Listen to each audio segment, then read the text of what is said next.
Yeah, we're doing Wikipedia Live. We're just looking at Wikipedia. That's what we're doing. That's how we're doing it. We're doing it. We're looking at Wikipedia.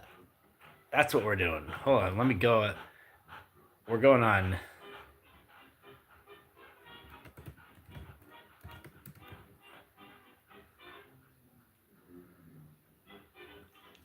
youtube.com down in the well.com and we're going live.com and we're going live.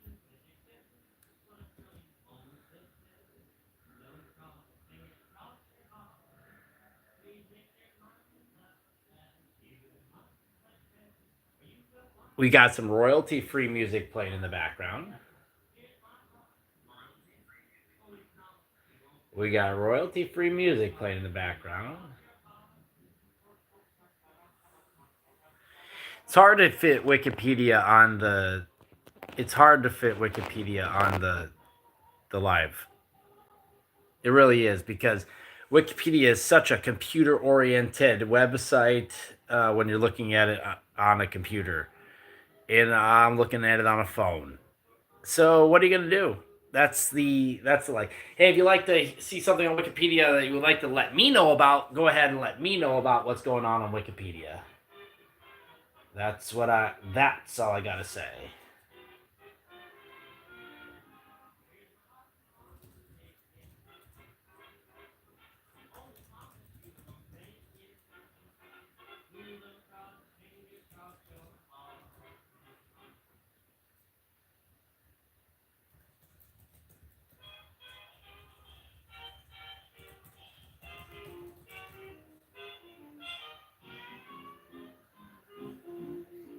Okay. Yeah, we're just looking at Wikipedia, and that's about it. We're just looking at Wikipedia, and we're looking for things to do. We're like hitting random articles on Wikipedia. We're gonna look at them. We're gonna read them, and then we're gonna talk about the channel that I'm on right now, and we're gonna talk to you about all the cool stuff you're doing on a Saturday night while I'm looking at Wikipedia. Sound good? That sounds great. If you're watching already and you're like, this is riveting material, just wait until I read Wikipedia. You're gonna be blown away because what I'm doing is reading Wikipedia. You're never gonna understand this until you understand that what I'm doing is reading Wikipedia. I'm gonna turn caps lock off here because that's what I got on, and we're reading Wikipedia. I'm gonna go to a random article on Wikipedia, and we're just gonna check it out.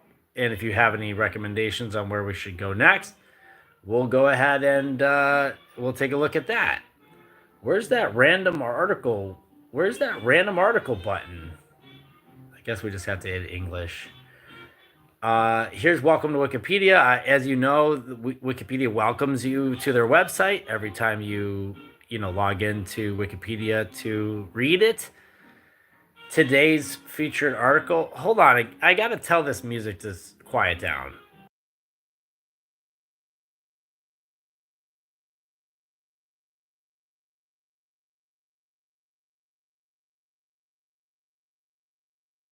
I am so sorry. The volume on that music was extremely high for me. I don't know if you heard it, but it was loud for me. And it was just like ragtime jazz happening in the background. I put it on for the benefit of myself because going live without music in the background drives me absolutely nuts. I don't really need it to set the mood for the live. I just don't want to hear nothing. And there's also fireworks happening outside, and so I'm trying to calm my dog. So by having a little bit of music playing, this is like royalty-free tracks going on in the background. So I'm trying to keep it. I'm trying to keep it pretty chill. Thank you. Right, 345. Ultimately, good. That's right. Because on this channel, we try to do two goods for every evil. If we're trying to do one thing that's good, we have to do only half an evil. And so I had to turn down the music because it was way too freaking loud. and it was just obnoxious because it was just ragtime jazz, which normally is not bad. It's just wasn't what I wanted. Hold on, I gotta plug in my computer too. So I had some ragtime jazz playing in the background. Really overpowering stuff. Maybe not for you, but definitely for me. There we go. Bing, bang, boom. So yeah, so we're just reading some Wikipedia. We got the first article up. One Shot is a puzzle adventure game developed by indie studio FutureCat and published by Degika. Never played it.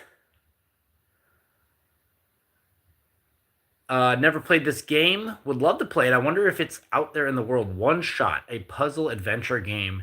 I wonder if I could play it. Oh, it's on Nintendo Switch. I was trying to pick up a Wii. There are very few people. Maybe you know some of them, but there are very few people out there that have a Wii these days. A lot of people got rid of their Wiis because they replaced them with Switch.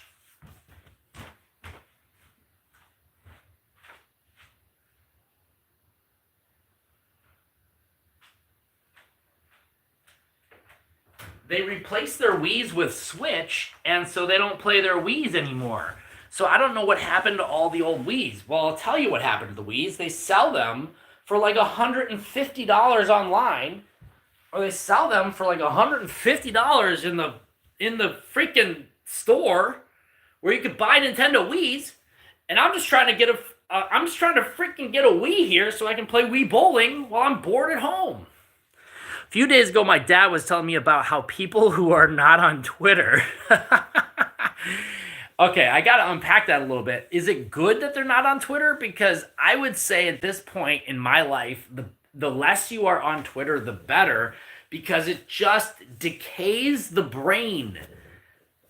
I'm not saying that. I'm not saying. I don't know. Maybe I'm just following the wrong stuff on Twitter, but there is absolutely no value to Twitter for me. It just decays my brain.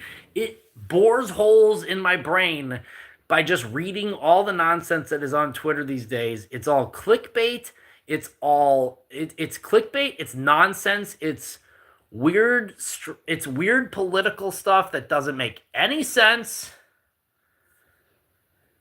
It's like there's a lot of just lying and weird manipulation happening on Twitter. It's a lot of just like Elon Musk fan stuff. And you can like Elon Musk, it's fine, but it's just so weird that people have joined this cult of Tesla, and you either like the truck or you don't like the truck. Just like whatever you like, guys. If you like the truck, like the truck. Tesla truck in the chat if you like it. I don't like it, but I'm just saying if you like it, you can like it. It's your damn truck. You're the one paying $75,000 for a damn truck or a car or whatever it is that you drive. It's yours. People don't like my car. I posted a video about my 2006 Mazda 3, and people don't like it.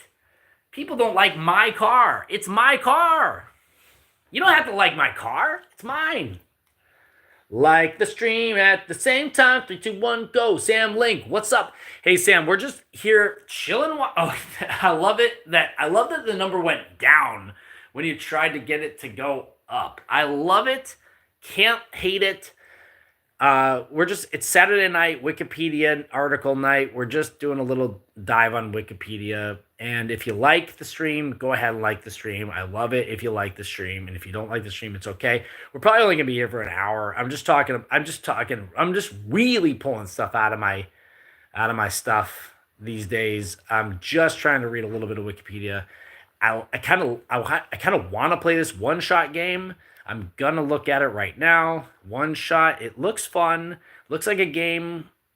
It's a puzzle game. I'm actually not so sure I'm gonna like this actually. Puzzle game. One Shot RPG Maker XP.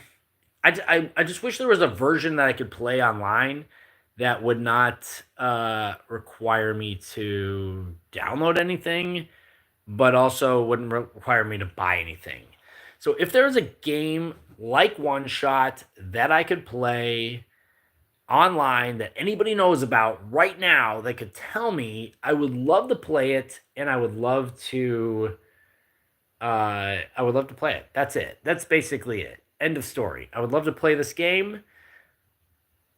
Let's crawl into a weird video game rabbit hole. Lamplighter.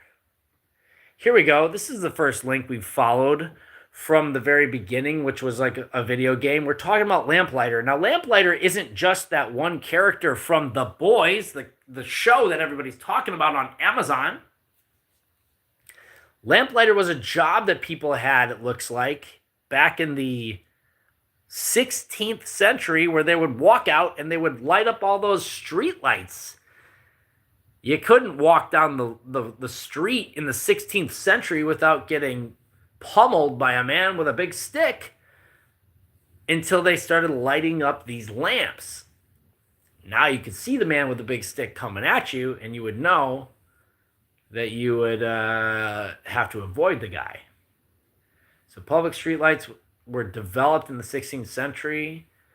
The lamplighters were a very important person in society because at dawn, the lamplighter would return to put them...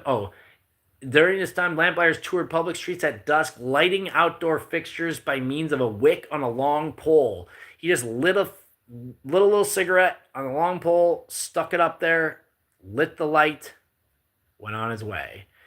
Then he would come by at dawn, and then he would put it all out. What a job, what a job, what a life. Other duties included carrying a ladder and renewing the candles, oil, or gas mantles. I mean, the whole shebang. The lamplighter didn't just light the lamps, they had to maintain the lamps as well. Love it.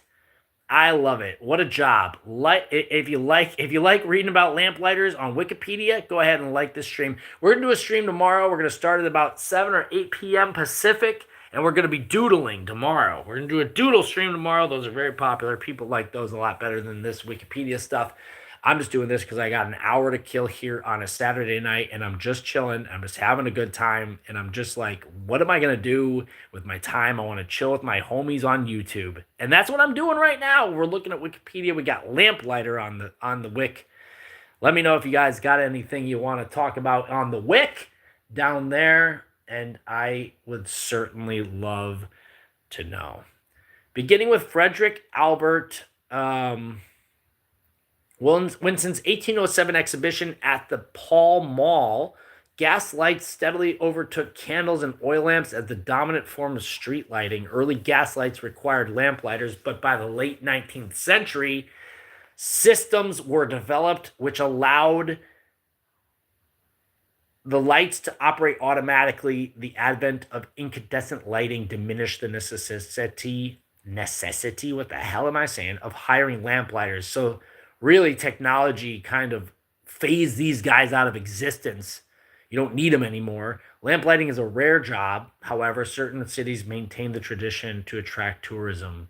These include Zagreb, Croatia, Wrocław, Poland, and Brest, Belarus. So if y'all want to go take a trip to Zagreb, Croatia, Wrocław, Poland, or Brest, Belarus, just to see some lamplighting, you got your work cut out for you. They still light the lamps every night on the streets, safe as secure. The interesting thing is that the lamplighters also served in a role akin to a town watchman.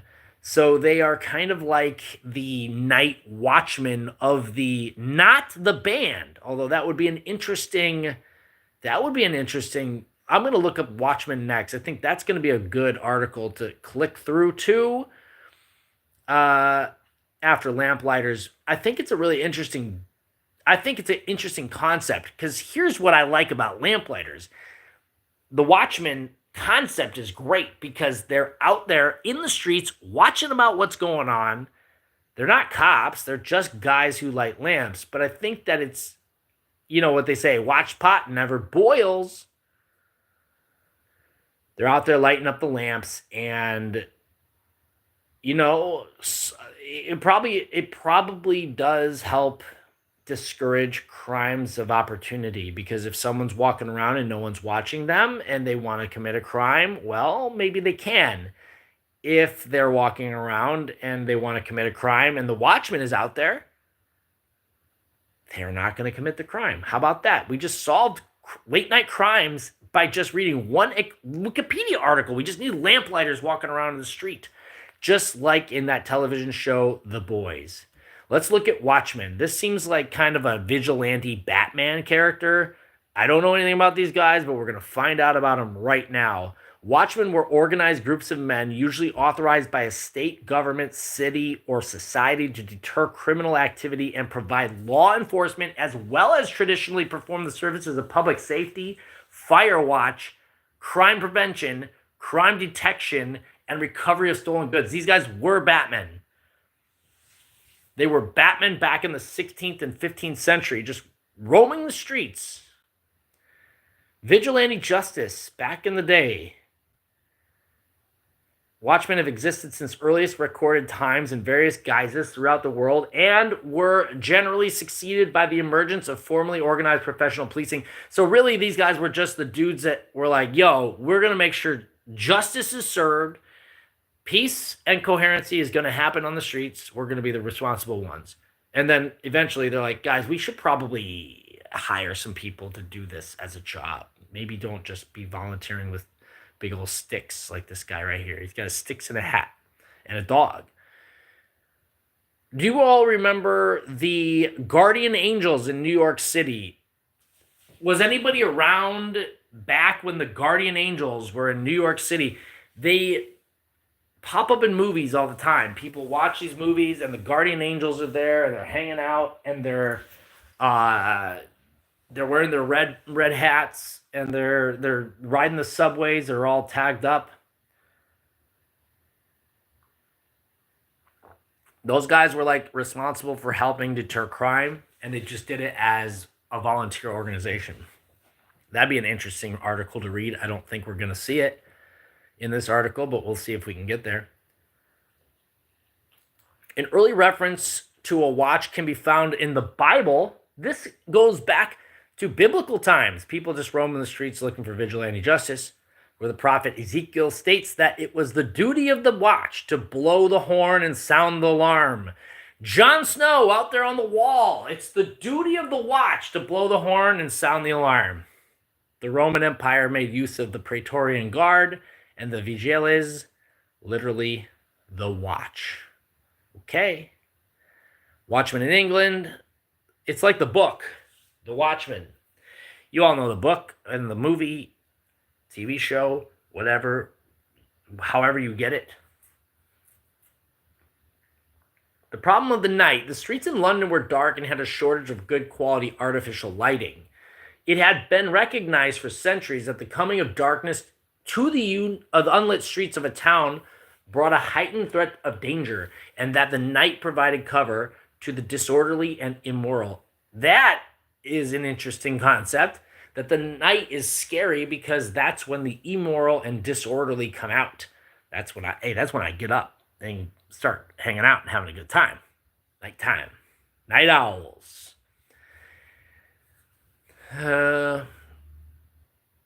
Those bent on robbery or burglary, or who in other ways threatened physical harm to people in the streets and in their houses. That's crazy. In the 13th century, the anxieties created by a darkness gave rise to the rules about who could use the streets after dark and the formation of a night watch to enforce them. So the curfew, interesting. These rules had for long been underpinned in London and other towns by the curfew, the time announced by the ringing of a bell, at which the gates closed and the streets were cleared. These rules were codified by law, would come to be known as the Night Walker Statutes. Such statutes empowered and required night watchmen and their assistants to arrest those persons found about the town or city during hours of darkness. Only people with good reasons to be out could then travel through the city. Anyone outside at night without reason or permission was considered suspect and potentially criminal. Literally just, that was the first stop and frisk, was just like, hey, are you outside after dark? You're a suspect of a crime. I mean, hey, at some point, maybe they are right. In the 16th century, maybe if you were wandering around at night, maybe you are a suspicious figure. Is it possible that you are a suspicious figure if you're out and about in the 16th century? Allowances were usually made for people who had social status on their side, of course. Of course, rules for thee and not for me, as they say. Lord Fielding clearly expected to pass through London streets untroubled at 1 a.m. one night in 1641, and he quickly became piqued when his coach was stopped by the watch, shouting huffily that it was a disgrace to stop someone of such high standing as he, and telling the constable in charge of the watch that he would box him on the ears if he did not let his coach carry on back to his house. It is impossible to distinguish a lord from another man by the outside of a coach. Thanks, Stevie, for that's not exactly what we're talking about, but it is probably pertinent nonetheless.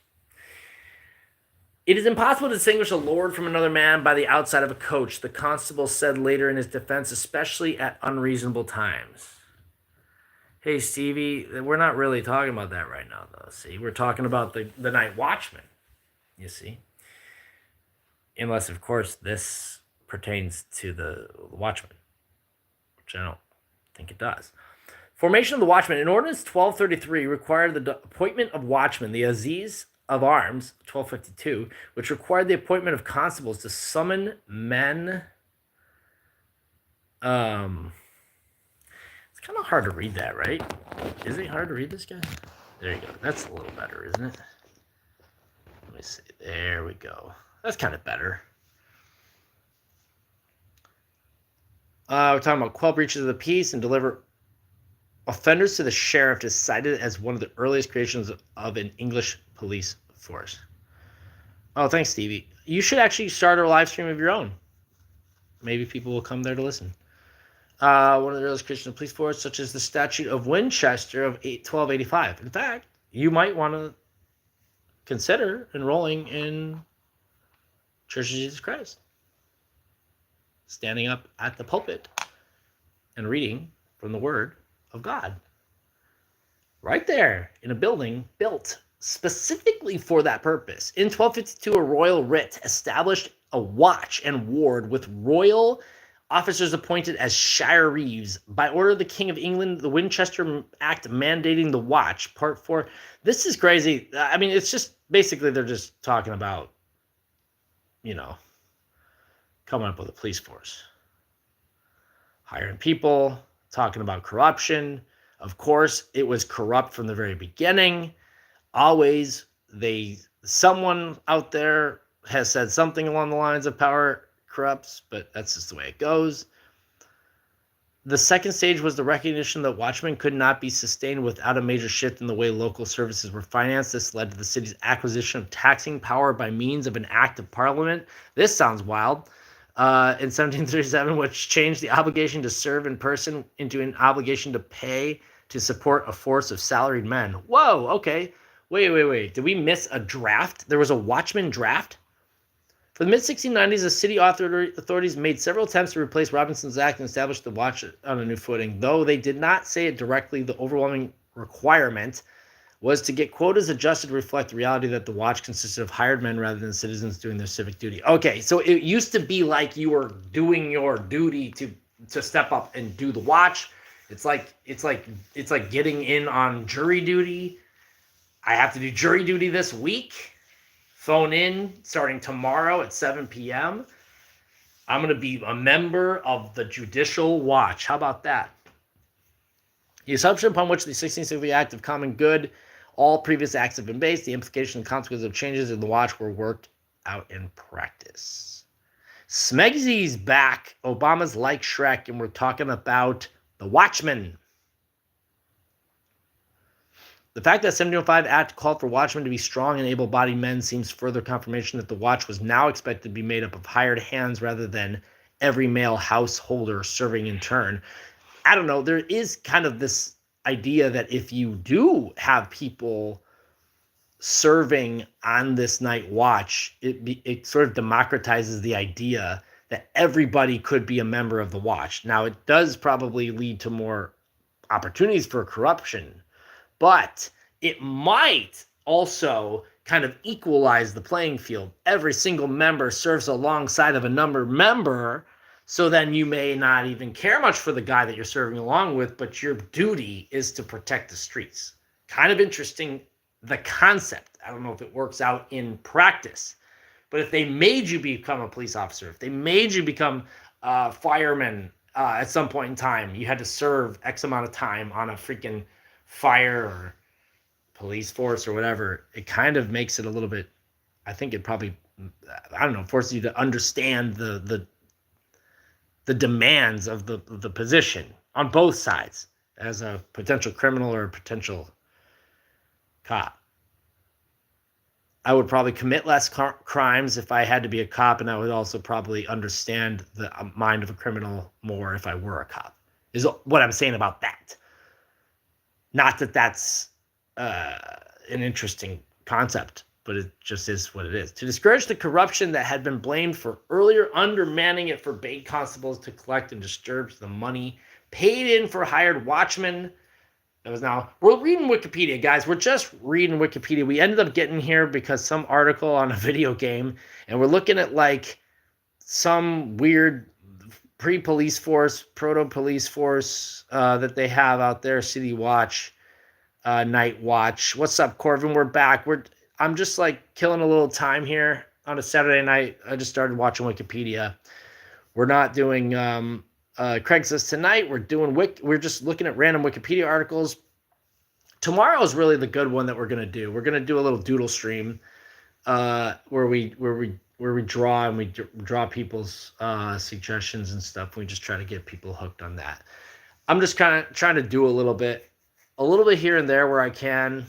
If I'm not writing something or doing something else, I'm just gonna jump on the live, get people jamming, and get people hanging and get people having a good time. And in the meantime, y'all can recommend some sort of an article if you wanna recommend an article, y'all can. I'll gladly click on it.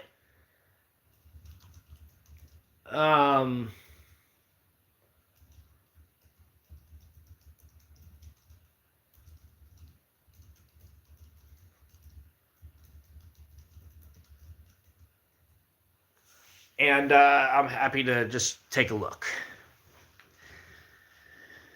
Because I'm just kind of scrolling through, and if you like the stream, look, I'm just here to hang out. It's Saturday night. I have some non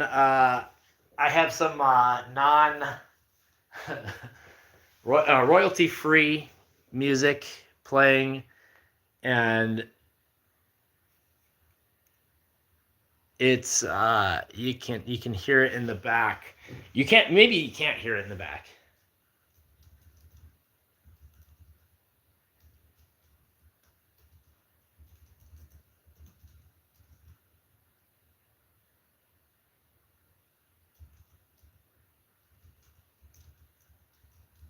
Okay, good. It was really loud before.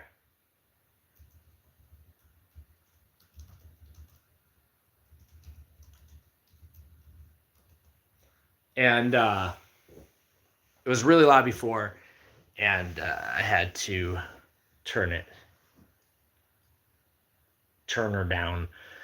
But it's all good. Clay Puppington. Oh, okay. Okay, we'll look up Clay Puppington. We were talking about in one of our last streams, we were talking about Moral Oral a little bit, and now we're going to look up Clay Pumpington of Moral Oral.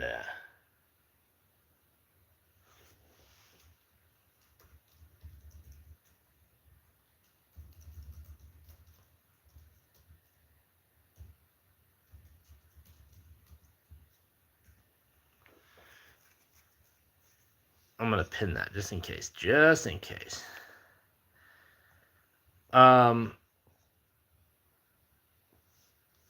Do you want to enable dictation? Is that what it said to me?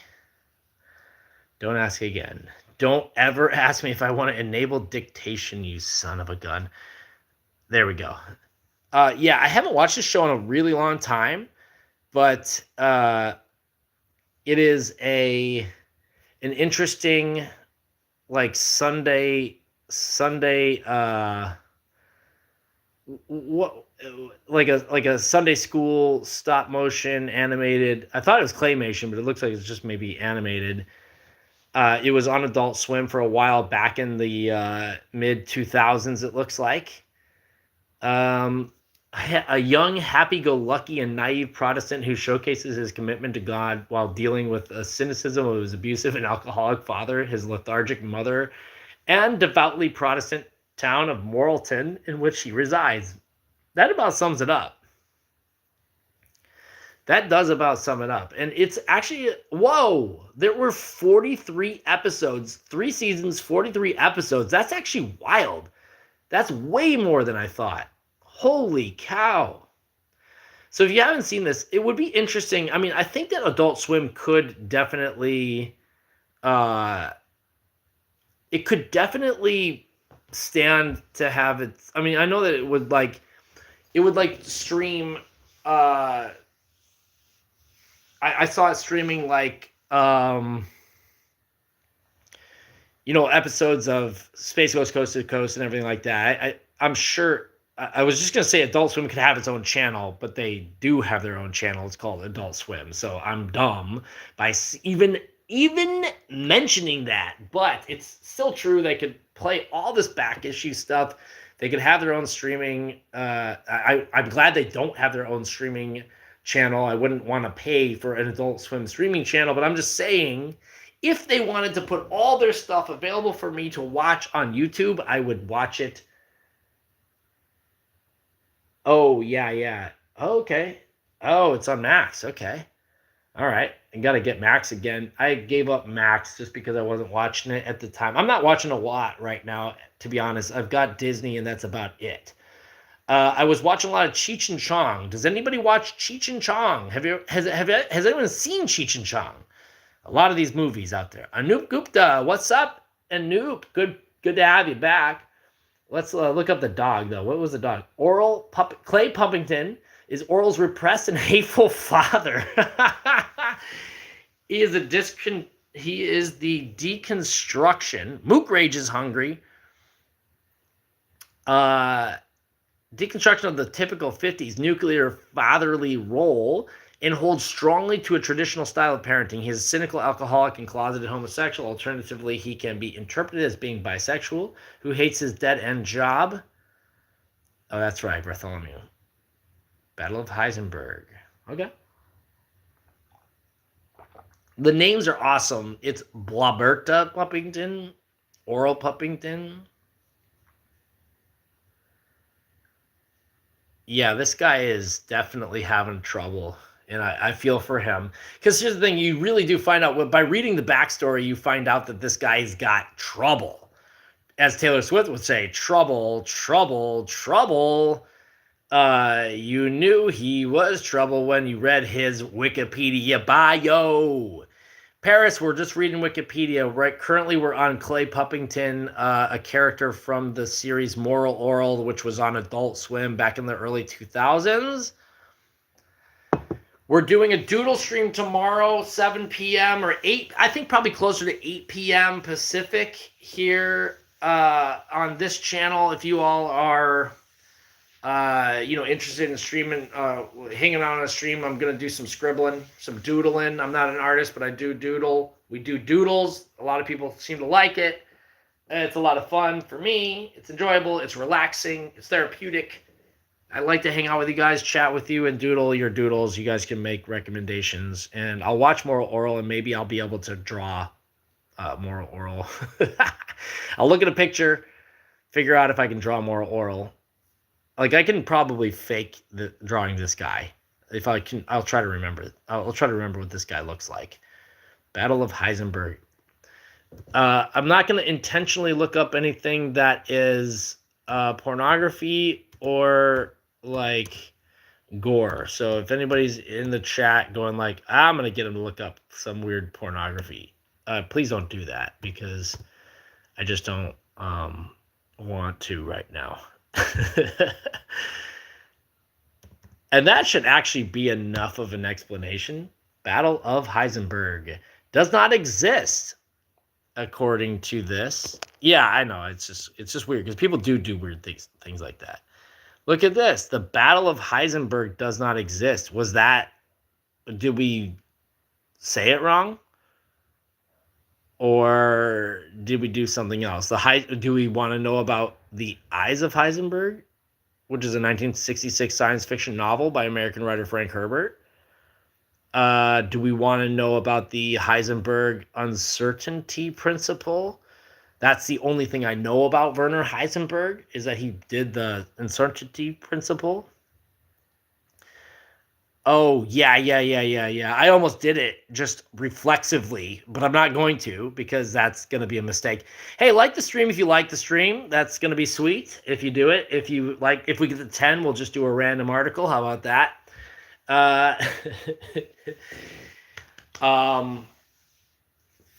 That's about what we're doing. We're reading about people and things, and we're going to look up Heisenberg. How about that? Let's just go ahead and go to Heisenberg, even though that's not what you asked for. Why is it weird? Why is it weird like that? I don't want to open it like that. Why is it doing that?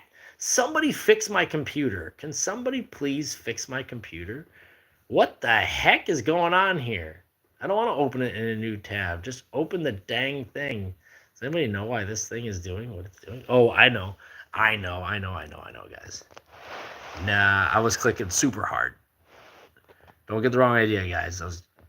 What happened was my phone prop, the thing holding up the phone that I'm streaming on right now was pushing the control button. So I was control clicking everything. Really embarrassing, right in front of everybody. All my friends just saw me control clicking on accident. Really embarrassing. I'm never going to recover from this. Werner Karl Heisenberg, born December 1901. Woo! Lived to be 75 years old. If only we all got the opportunity to do such. 75 is a ripe young age, but certainly probably enough. Heisenberg was also the name of that dang guy from the Walter White show. The show about cooking meth and selling it. They wanted to cook more meth than you. But the thing is, I don't think Heisenberg, the real Heisenberg, I don't think had anything to do with methamphetamine. I think that was just a science guy that Jesse Pinkman, the weirdo crack dealer, the meth dealer. My voice got muffled? What the heck did I do? I really just moved the phone. Is that better or worse? What happened? I didn't touch anything I said. Well, I did. I moved the phone. But I didn't move. Maybe like the weird thing that I have the phone sitting on covering. Okay, let me just hold the phone real quick. Is this better? Is this worse? Is it? Oh, it's not. Is it better now? Is it not better now? What the heck did I do? Did I break the phone? Did I somehow break the phone? What's up, Blue Evan? Welcome back. Wait, yes, what? Is this better? Is this bad? It's all right now. Yeah, I don't know what's going on. I need to get a what I need to get is a good I need to get a good phone tripod. That's what I need to get. That's going to be my next thing I get. I hadn't intended on doing any streaming. 1 month ago, I wasn't doing any streaming. So believe me. Yeah, I know. I'm stuck. I'm stuck. I'm holding the phone. This is whack. 80s Revo Green Mirror Aviators. Oh, boy. Oh, we got this guy back. I sent you I sent you the address. Send those suckers. 80s Revo Green Mirror 2008 Look, I'll put you in the 2008 Toyota Corolla right now. I could do it. We just got to find it on Craigslist. Look, this guy Heisenberg. Yeah, that's right. I sent it. I sent it. Don't send me poop though. I don't want to unbox poop. Don't get it. If you weren't planning on sending me poop, don't send me poop now, is what I'm saying. Don't, if you were gonna send me poop, I guess you just gotta keep sending me poop if you're gonna do that. If you're gonna send me poop to a P.O. box, do that. But don't do that. If you can avoid sending me poop, don't. If you can't avoid sending me poop, then I guess what am I gonna do? Where's my, I have another one. Let's see if this works, guys. Can you hear me now, or is that weird? Is that worse? Is it better? Is it not worse? Is it not better? Did it go muffle again? Thank you for being my feedback. Okay, we're good. We're good. So I'll just show it to you real quick. This is the weird thing I was using. It's just like foamy guy, but he's like holding his hands out, and you sit the phone right there on his legs. So I have a feeling the microphone was just nestled in this yellow guy's crotch for a while, and that was muffling the voice. So, what are you gonna do? You got a little weird yellow guy as your phone mount. You're gonna have to. We're gonna figure this out. This is a total work in progress. Yeah, it wasn't weird. Don't report me to YouTube, guys. This is just a little yellow guy doing, is this gonna get me streamed? Is this gonna get me banished by showing this guy's crotch here? Thank you. I'm looking to get I gotta get my friend Blake at Blake Rozier. If you want to follow him on YouTube, he's a great guy. He has this awesome I don't know what it is. It's just a phone tripod, and it's awesome. It works really really well. I'm gonna get one of those. I think I'm gonna have him send me a link to the place that he got his. I mean, I'm sure that I could probably just quickly Google it and find it on my own, but it's always better to have something that's vetted through a trusted friend. And I trust him, and it's great. I've used it.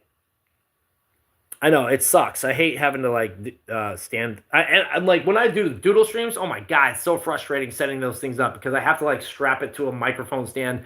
I have it strapped to a boom stand. You guys would be so disappointed if you saw the catastrophe that was the setup that I have to use in order to get my doodle stream set up.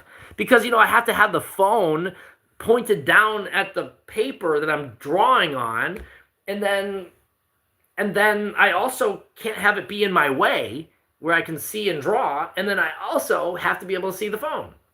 It's a catastrophe. You don't want to have to deal with this type of stuff. Just quit before you even start. That's my goal.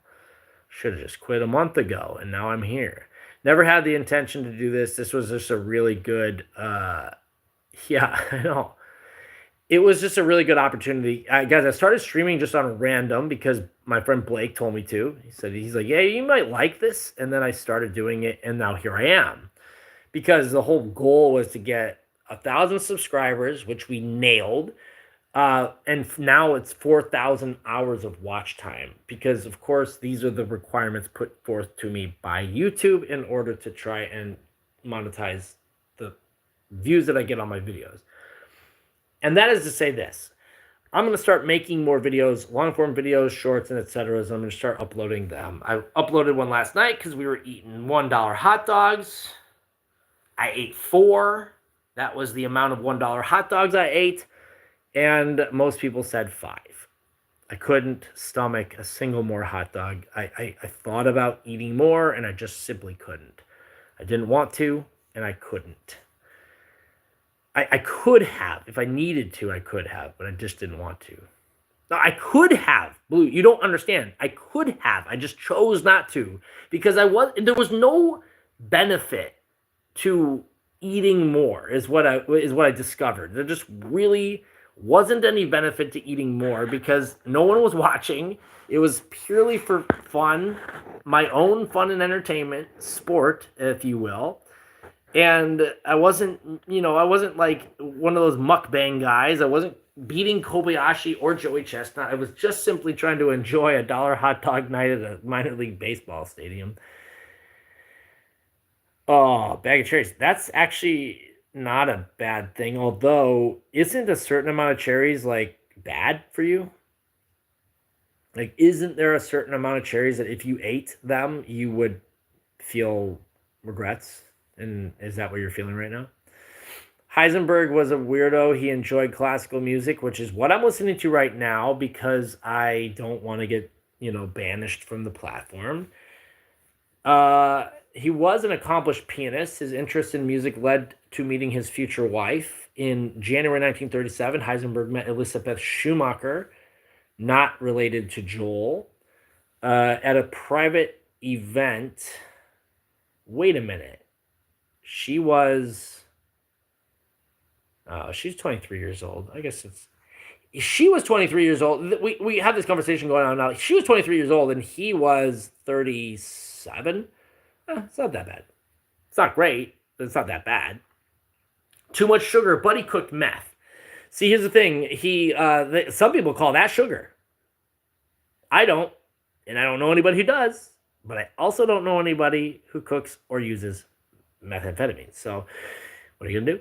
One of Heisenberg's sons, Martin Heisenberg, became a neurobiologist at the University of Würzburg, while another son, Jochen Heisenberg, became a physics professor at University of New Hampshire. Wow, good, strong genes. Crazy essentially are laxatives. Yeah, that's really true, though. Meth is good on eggs. Terrible choice, though. You wouldn't want to eat an egg after doing a bunch of meth, though. I think if I'm remembering the stories correctly, you're not going to want to eat.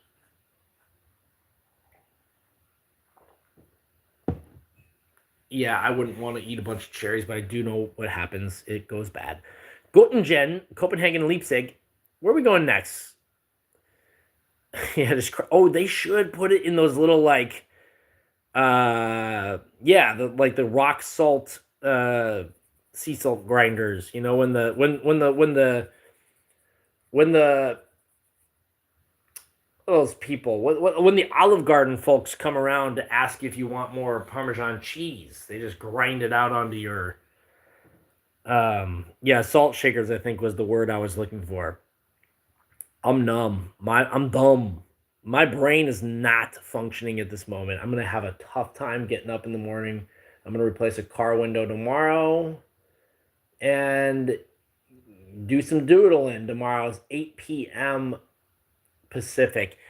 It's odd to try to pitch a future live during live, but it is important, I think, because I think it's going to be more fun. Today. I'm just going to do it for like an hour and then get it done and done and dusted, as that guy on TikTok says.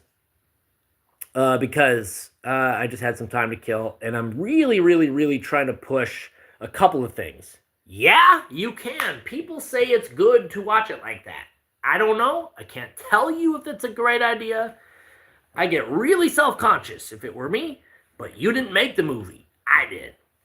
So I would recommend doing it in the way approach Spaghetti Man in the way that you would anything that you want to enjoy.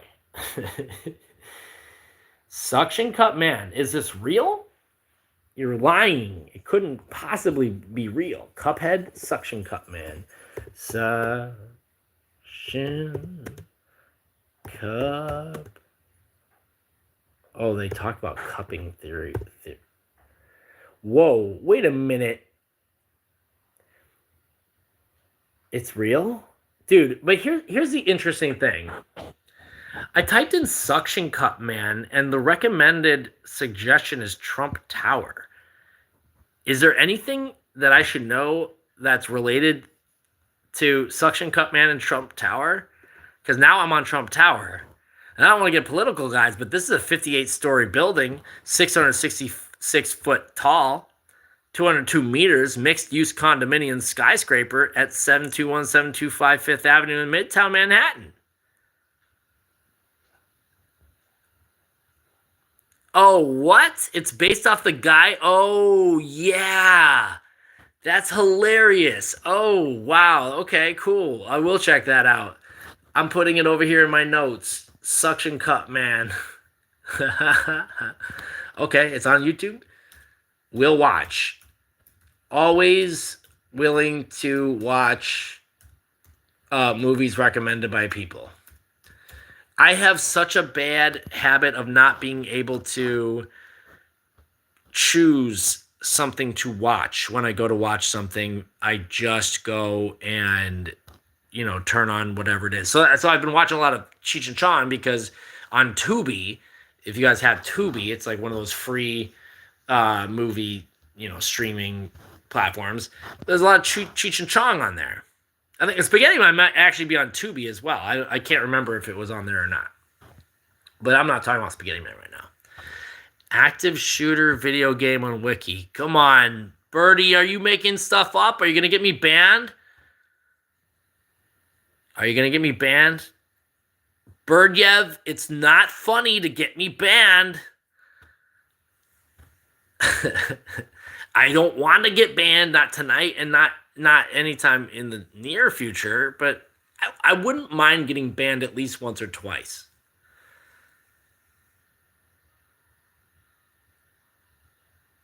I have no idea, because some people say some weird shit in the chat, you know what I'm saying?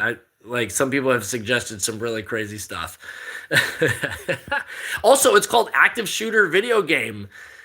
Berdyev? Oh, that's a good idea. Okay, I'm down. We stumbled on Trump Tower because of Suction Cup guy, and it's kind of an interesting architectural phenomenon right down there in New York City. If anybody has been, you just got to go check it out. Pico's School. What is it? You guys know about this stuff. You guys know about a lot. I actually learned more from reading you guys chat than I actually do from Wikipedia, which is crazy because there's a lot of information on Wikipedia yet. I learned more from you guys. Oh, Newgrounds. Oh, hell yeah. Oh, wow. You guys are bringing me back to Newgrounds? Whoa, I'm in.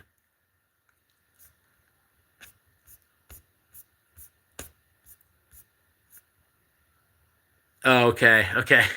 Well, I mean, let's see if it's just text. And I'm willing to at least entertain the idea. I don't know if I should be. It's called school. Is it called school? Wait. I'm just gonna say it real quick. Actually, okay. I'm not gonna say it out loud because YouTube's weird, guys. You can't say. You have to say like unalive, right? Yeah. I think that might be a TikTok.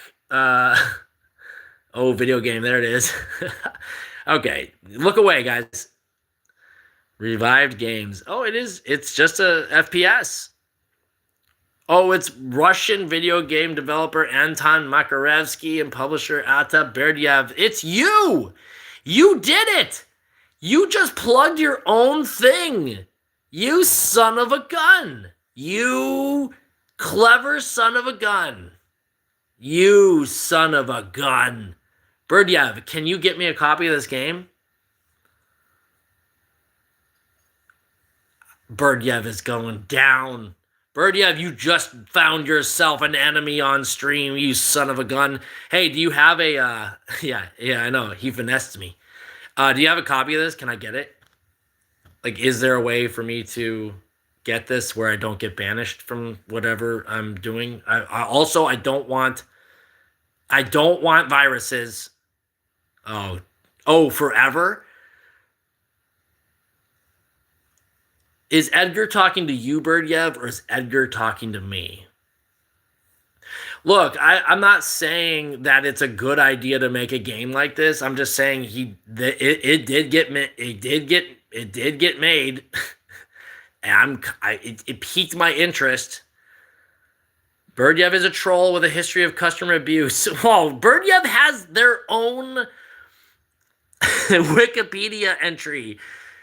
Outstanding. Look, I'm not saying it's a good idea. I'm not saying it's a bad idea. I'm just saying it is an idea, and Berdyev did it. Berdyev just somehow, very simply, by the way, I got duped so fast. Not even duped. I just did it. It wasn't even like I had to. Berdyev didn't even try. I just made a simple suggestion, and then I got into there. Berdyev, do you make any other games? Duh. Edgar says, duh. Yeah, I know. Right here, they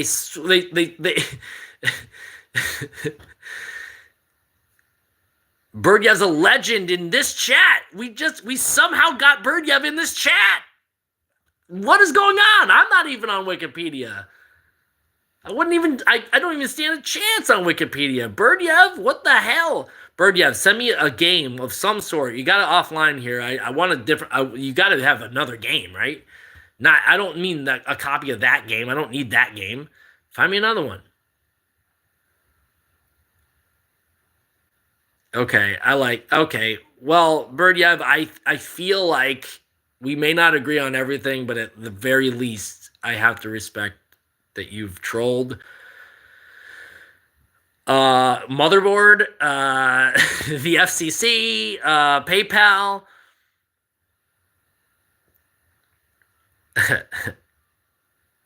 Yeah, Corbin, exactly. You got to get we all got to get our own wikis. Here's the thing, we all gotta band together in order to get our own wikis. I'm honestly gonna save this to read later because I'm just kind of curious about that.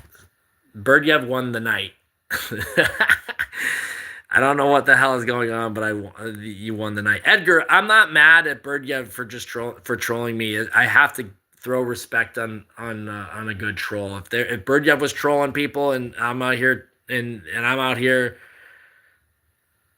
Yeah, well, I mean, I'm on incognito because I'm trying to not have this influence the rest of my search histories. I know it doesn't mean anything, but it is, it's better than not. Because if I start searching weird shit on this, it's gonna ruin everything forever when I try to Google stuff. So I'm trying to keep it at least. I mean, I know incognito doesn't mean anything. Berdyev, you're a hacker. You know incognito doesn't mean anything, right? Can you explain that to me? Because they sold my data anyways. Like, it doesn't matter, but it at least won't influence my future searches, right? So if I'm here, let's say for instance, looking up Sixpence None the Richer. See, I'm on an incognito browser, yet here it just exposed me for looking up Sixpence None the Richer. Not right now, but like before. Wikipedia, the free online encyclopedia that anyone can edit. Blue, create one for me then, please. Do a downinthewell.com wiki, and we can start a little wiki revolution where we can check back every week on who has updated my Wikipedia on this. Oh, yeah. No, I mean, look, I have another computer even. I do a lot of searching weird stuff. I just don't want to. Thank you, Corbin. Appreciate it. I don't know how it works, but you can just say that, like, oh, this guy goes live and looks at the computer for 3 hours. That'll be a good start. Yeah, that's actually not untrue, Berdyev. So if that's how it works, but here's the thing. Look, I was looking up Sixpence None the Richer. I'm not gonna lie about it. I was looking it up. I was trying to figure out what the hell Sixpence None the Richer was all about because they had that one song, right? They had that Beekapoo. No, for real. I've been going for 59 minutes so far, and I'm on here. We might go a little longer. They had this song back in the I guess 90s or 2000s. I can't remember. It was like called "Kiss Me." You know, it goes like bum bum bum ba dum ba dum bum ba dum bum bum ba dum ba dum bum bum bum bum ba dum ba dum bum ba dum bum bum ba dum. It was an outstanding song. It gives me so much nostalgia. Sixpence None the Richer. I don't know if they have any other songs that are worth listening to, but they did have that one. But I was looking it up, and I guess my incognito browser just doxed me. Now you know that I looked up Sixpence None the Richer before I even started doing Wikipedia. This was just for fun. I looked this up. Pantera, you got to introduce Pantera. That's nice. That's a great intro. That I wouldn't recommend Sixpence None the Richer other than the fact that they had this 1998 sample called "Kiss Me." It's a song by American pop rock band Sixpence None the Richer for their self-titled third album, 1997. That was their third album. Did not know that. The ballad was released on a single August 12th, 1998 in the United States and was issued in international territories the following year. Cemetery Gates always give me chills. Pantera is a pretty good band. They have some really good songs. If you don't like Pantera, that's okay. Not gonna be upset about it. Gonna watch some Korn later. Listen to some Pantera. Maybe a little Sixpence None the Richie. Yeah, New Braunfels, Texas. New Braunfels, Texas, home of that one really long water slide or something like that, right? You guys ever been there? You guys know that place? What are we looking up now, guys? We're going back to the Wikipedia, the free encyclopedia that anybody can edit. Look, we got to this page from One Shot, a puzzle adventure game, and we somehow ended up on that one school-related video game. By the way, I mean, look, the concept. I'm not even gonna say anymore. I don't have to say anything more about that. It was a moment we all shared, and we were there together. Popey the Performer. Go ahead. I'm gonna look it up. Popey the Performer. Popey the Performer, Japanese TV series or program? I don't know anything about this. Never even seen this. What is this? Do you remember the Noid? He would steal your Domino's pizza. That was back in like the 80s or 90s. This looks like the Noid to me. Slapstick, real humor, comedy, Ryuji Masuda. 39 episodes. I'm going to love this. Japanese 3D CGI animated anime series created by Ryuji on a kids station between 2000 and 2003. Set in the middle of a desert in a place called Wolf Circus, the show follows two characters, Popey the Clown and his wolf sidekick Kedemono, rehearsing their circus performances, in which episodes the rehearsals go awry and devolve into often violent and or surreal situations. Do you guys know that show where the kid is like alone?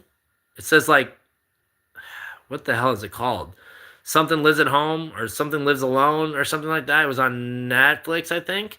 Man, I think I watched that, and it was, I mean, I did watch it. I don't think I watched it. I did watch it, and it was good. Y'all should watch that show as long as we can remember what the heck it was called. Something Lives Alone. Someone Lives Alone. Yeah, I know, Blue Evan. I tried it once a long time ago. I tried to make an entry for myself. We had a video. I had a sketch that went viral for a video or whatever, and I tried to make a Wikipedia article for it, and it was rejected. They rejected it because it said there wasn't enough like people that knew what the heck I was talking about. It's weird. So if anybody knows anything about wiki hacking, go ahead and start it up for us if you could do it. That would be awesome. Then we can add to it, and then we can keep like a vibrant Wikipedia community. I'm from the old internet when cool stuff could happen. I'm not from the new internet where nothing cool happens. We're all on Twitter or Threads or TikTok or Facebook or Instagram or whatever the heck is going on. Yeah, we got to do something nasty. Does anybody know any wiki? Yeah, I don't know, but it's a heartbreaking story. Popey the Performer was originally aired in 2000 on Kids Station, a television station in Japan. The anime was created by Ryuji Masuda and his wife Waikoko Masuda, and there is a manga adaptation created by his wife as well. That's cool. Multimedia. They go from TV to freaking manga. The show had a budget of 100,000 yen per month. That can't be a lot, though, right? Is 100,000 yen a lot? Does anybody know that? Oh, they did a lot of extreme. Oh, yeah. The 27th episode, Knife Game, featured Poppy Kedamano and Poppy playing the titular game. And the episode was not aired for fears that children would imitate the game. Oh, I'm going to love to watch this. Each episode's animations took between 9 and 13 days to produce. That's nothing. That's nothing. Popey the Performer. Popey the Performer. Sorry, when you hear me repeating something like that and then saying it slow, it's me writing it down. And so I remember it later. And it's on YouTube. That's great.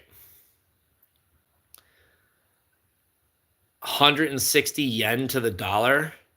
I'm not even going to try to do that math, but let's just say it's 100 yen to a dollar. So it's 1,000. The show is $1,000 a month. What? Did I do that right? Did I do that math right? 100,000 yen is currently, I mean, this was back in 2000, but still, $1,000? Dudes, guys. Okay, let's go back. Corvin, I know you're working on something. I cannot wait to see it come out. I'm really excited. Eventually, I'm going to say this. I'm going to say it right now, and you guys get to experience this. I'm going to eventually make a statement that says, we're going to crowdsource $1,000 and we're going to make, a budget was 100,000 yen per month.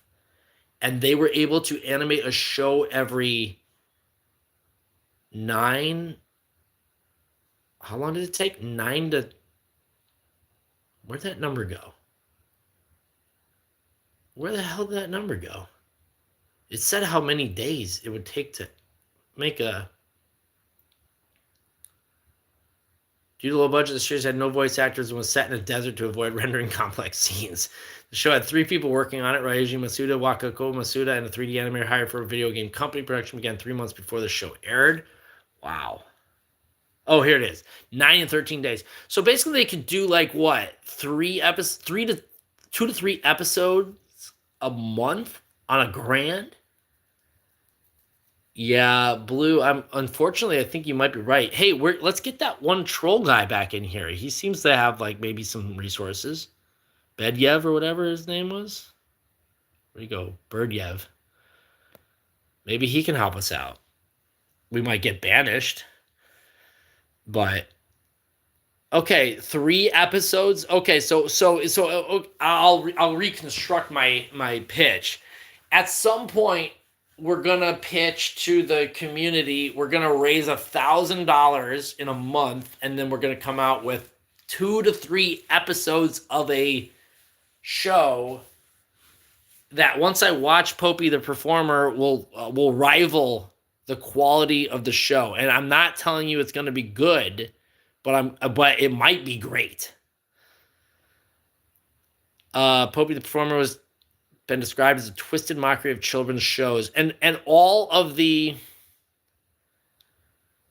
Aries, yeah.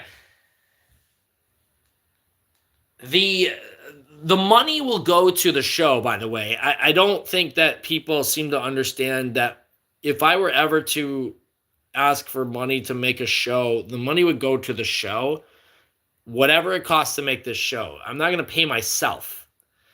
A lot of people do pay themselves, which is not unfair, but I would not pay myself. I would just make a show. So that would actually save us some money because that means I'm not spending money on my own life. I'm making money outside of the show. Yeah, exactly. We're gonna do this. We'll do this. We'll make it work. We're gonna make it work. You know, when you guys see the doodle streams, you'll see what I'm talking about. We do doodle tomorrow, Sunday, or today, depending on what time it is. We're gonna start at 8 p.m. Pacific, and we're gonna start doodling. We do doodle streams. We started doing them like once a week, starting a couple weeks ago. They seem to be catching on. People seem to enjoy them to some extent. I mean, you know, it's basically this, but I'm drawing. So if you like this, you could come by tomorrow and you can draw with us. It's fun. It is fun. It's a Sunday night, so get ready for that. You don't have to stay forever, but it will actually give you an idea of like what the hell our vibe is. And no, you know, sometimes you just got to do that. Carvin, you're inspiring me right now. You inspired me when you popped into the chat. You said you were going to do something, and now I'm like, oh, I got to start lighting a candle under my buns here, um, so that we can get some things going. Now, here's the thing that's going to be unlike Popey the Performer or Looney Tunes. We're going to be doing dialogue. I think that we're going to be dialogue heavy. I've got some pretty funny friends, and I know everybody probably says that, but I have legitimately funny friends. I know your guys' friends are probably funny, and I would love to hang out with them and meet them, but my friends are funny. And what we'll do is we'll get together, we'll record some voiceover, and then we're going to make a show. And at some point, we will go to the community. We'll try to crowdsource some money so that we can maybe get something. I don't know what we spend the money on, but we're going to spend it on the show. Popey the Performer. We'll see how cheap we can make this show to rival whatever Popey the Performer was. Where are we going next, guys? Yeah, Corbin, I'm excited about what you're doing, so please, please, please continue doing it. Not that you need me to encourage you to do it, but if it helps, I'll encourage you to do it.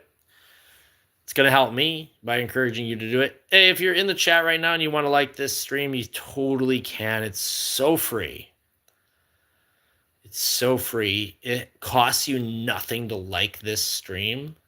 And it helps push this out to some people. So for the next 28 minutes, I'm just going to look at Wikipedia, have fun with you guys, and tell you you can push the stream. Tell you can watch my videos on youtube.com, and you can you may possibly enjoy the work that I do. And if you do, then you can actually subscribe if you like the channel. You do not have to subscribe if you do not like the channel. That's a trick I learned from my friend Blake. Half-Life VR, but the AI is self-aware. Should I look that up? Is that what I'm looking up? Half-Life VR. Oh, yes. Yes. Thank you.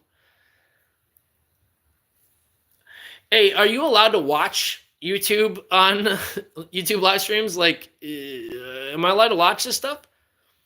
Role-playing themed live stream and Machinima series staged with a virtual reality version, Gary's Mod. I love Gary's Mod. It's always fun to watch. You know what I like? Do you guys know this guy, Daniels? Oh, man. If you want me to recommend you something, if you like these trolling guys, I would love it if you guys looked up Daniels, Bowmaster Daniels. Bubby.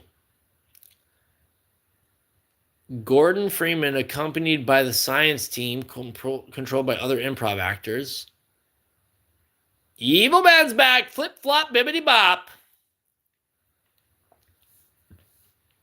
The series was met with positive reception by critics.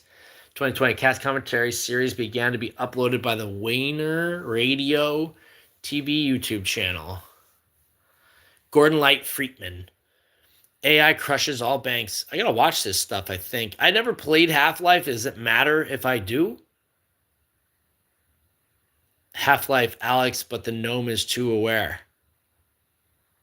Half-Life VR, but the AI is self-aware, loosely follows the events of the original Half-Life, albeit was a more humorous and comedic tone with main character Gordon Freakman, played by series host Wayne Radio TV, accidentally causing a resonance cascade and exploring Black Mesa to try to escape and later undo his actions. The series' main divergence from that of the original is the introduction of original self-aware AI characters who, despite the names of the series, are performed by other improv actors. I'm going to have to check this out.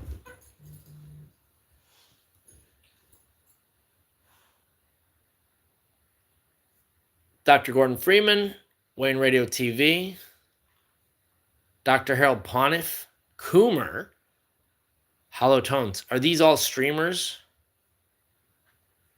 Baloop, Master Gear, Dr. Bubby. That's you guys know a lot. You guys know a lot. You have educated me significantly on this stuff. Very helpful. I don't know crud.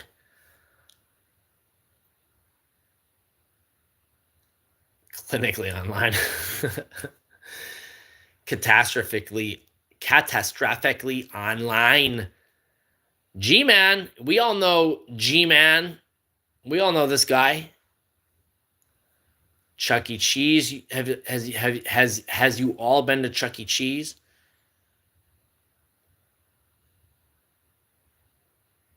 Dr. Coomer's clones. Do the original Half-Life reusing models for scientists. Several NPCs share the same models as Dr. Coomer. A running gag in the series is Dr. Coomer referring to the NPCs as his clones. This gag culminates in Dr. Coomer having become self-aware at this point, of course, because the AI becomes self-aware, summoning dozens of clones and ambushing Gordon with them in an attempt to take control of Gordon's body and escape the game. John Wick Lover 1994. Love the guy. Oh yeah, World of Warcraft. I love the only thing I know about World of Warcraft is Leroy Jenkins. You guys know Leroy Jenkins. That classic old chestnut. Love it. I never understood why he was so mad when people would get so mad at that guy for. I don't know why they got mad at him. And then I understood because people would wait days and days and days to do those raids. And that guy just, Leroy Jenkins did up. He says, I'm the tank and I'm going in. I'm Leroy freaking Jenkins. Gotta watch that one. That's right. They're orcs. They are orcs. Where are we going next? If y'all are just checking in, we're just looking at Wikipedia articles. Go ahead and make a recommendation in the chat. We'll go there. We'll check it out. We'll see where that leads us. Let's just go to Chuck E. Cheese real quick because I'm down to go to this place, play a couple of games of skee ball, get me a pretty bland and tasteless Chuck E. Cheese pizza, probably overpriced, maybe disappear into a ball pit. I like that ball pits have their own Wikipedia as well. Do you think that there is Chuck E. Cheese coin? Like, there is tokens that are, worth one game, but like, can we buy into Chuck E. Cheese coin in order to start crypto? Oh, what's that? Wait. They wouldn't let you go in without a child? You got to rent a child? Someone's got to have a kid just to go into Chuck E. Cheese? That makes sense. Makes sense to do that. It makes sense. Age for ball pit. What? This isn't even grammar right here. Age for ball pit. Generally, ball pits are considered safe and enjoyable for children who are at least 10 months old and able to sit up and move independently. Dude, you can't toss a 10-month-old kid into a ball pit. What? This is misleading information. Someone flag this. Where are our moderators? You can't throw a kid who's 10 months old into a ball pit. At this age, they have better head and neck control, reducing the risk of accidental suffocation in the ball pit. They're gonna disappear. You cannot throw a 10-month-old child into a ball pit. Although you could Google on YouTube them chucking infants into the swimming pool and having them like figure out how to float. It's wild. Yeah, children left in the ball pit will become staff. You must serve pizzas and pitchers of beer to dudes who brought their kids for a birthday party. Yeah, I think you're probably right. Eric McMillan is credited with creating the first ball pit in 1976 at SeaWorld, Captain Kids World in San Diego. Ball pits were only around after 1976. Can you believe that? It seems like they've been around forever. I mean, I was not born before 1976, so I actually did not live in the world prior to ball pits. So ball pits have always existed in my life, and I just accept that.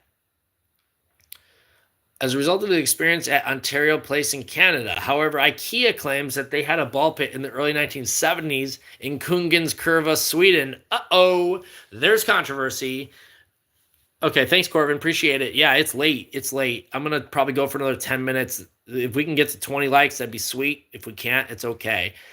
Gonna go for another 10 minutes or so. Just gonna keep looking at the urban legends of the ball pit. We all love the balls. Go ahead and like for the ball pit. Yeet, yeet. We're yeeting infants into the ball pit, guys. Beginning in the late 1900s, a number of urban legends arose about children being severely injured or killed in ball pit encounters with vipers, guys, or hypodermic needles. There is no truth to these stories. Do you have a feeling that it never, ever happened that a viper was hiding in the ball pit? Is it possible? Is it possible? Just saying. Is it possible that a viper could have possibly been hiding in a ball pit? Chime in the chat if you think that a viper could have possibly been hiding in a ball pit.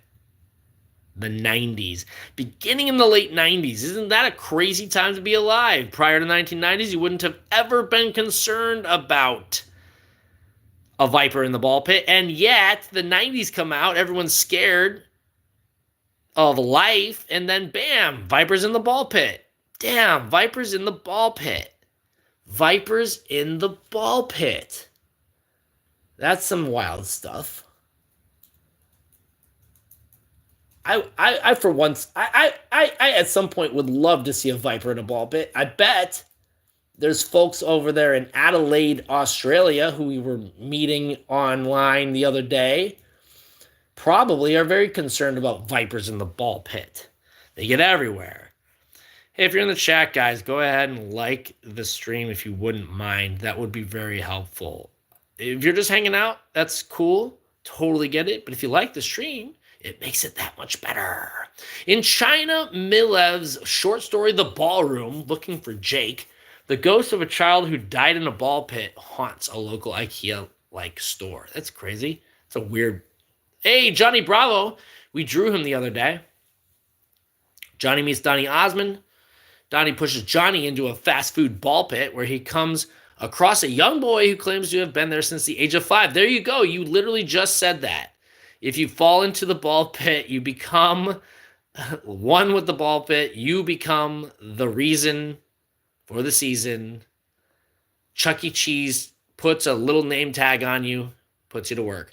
In the Rugrats episode, Piggy's Pizza Palace, the Rugrats jump on a costume pig named Piggy. Ah, clever. As an act of revenge to get Angelica's tickets back.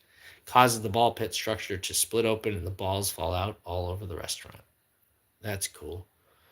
YouTube vlogger named Roman Atwood. You guys know this guy. He used to go do slip and slides with ramen noodles on him. And now he fights crime like a weirdo. Night Watchman, just like we saw the Night Watchman article. Transforming the living room of his home into a massive ball pit intended as a prank for his girlfriend who had returned from a trip. His later collaborates with another vlogger, Freddie Wan, to create a comedy video involving a giant ball pit and a ball monster prank. Sounds absolutely hilarious. DashCon for the extra hour in the ball pit meme. Hey, we're going to head over to the Inflatable Castles Wikipedia page to find out all about inflatable castles, also called bounce houses, bouncing houses, jumpy house, bouncing castles, bouncy houses, jumping castles, jumpers, jolly jumps, bouncy castles, moon bounces, closed inflatable trampolines, or moonwalks. What is Grimace? What is Grimace? What is Grimace? Grimace is a creature that lives in the McDonald's environment, or the world of McDonald's, the McDonald's cinematic universe. But what is Grimace? I know they ground him up and made him into milkshakes for a while. Right? They were grinding him up and serving him up for his own birthday. Wild. You know what I'm saying? They served the guy up for his own birthday. They ground him up into mincemeat. Served him up for his own birthday. It's crazy. What is Grimace? Let's see if Wikipedia's got any answers on this. And does Grimace have a family? And does Grimace come out at night? Whoa. Imaginary friend of Ronald McDonald in McDonaldland? Where did the lore come from? Yeah, that's what I'm talking about. Aaron, thank you. Jeremiah, thank you for coming in here because I'm trying to figure this out. Yeah, is she down bad? Down bad, Grimace. So this is McDonaldland. I'm sure we can figure out something here, right? There's got to be characters in... Grimace doesn't have a wiki. How are we going to figure out what the heck Grimace is then? I mean, Jeremy kind of just answered it for us, if we believe what an internet stranger is to say.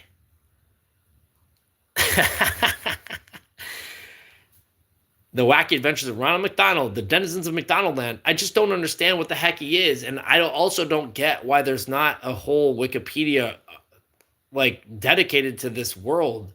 Because there's fry people, there's that chicken lady. Oh, Aaron, I think that Grimace's mom is super hot.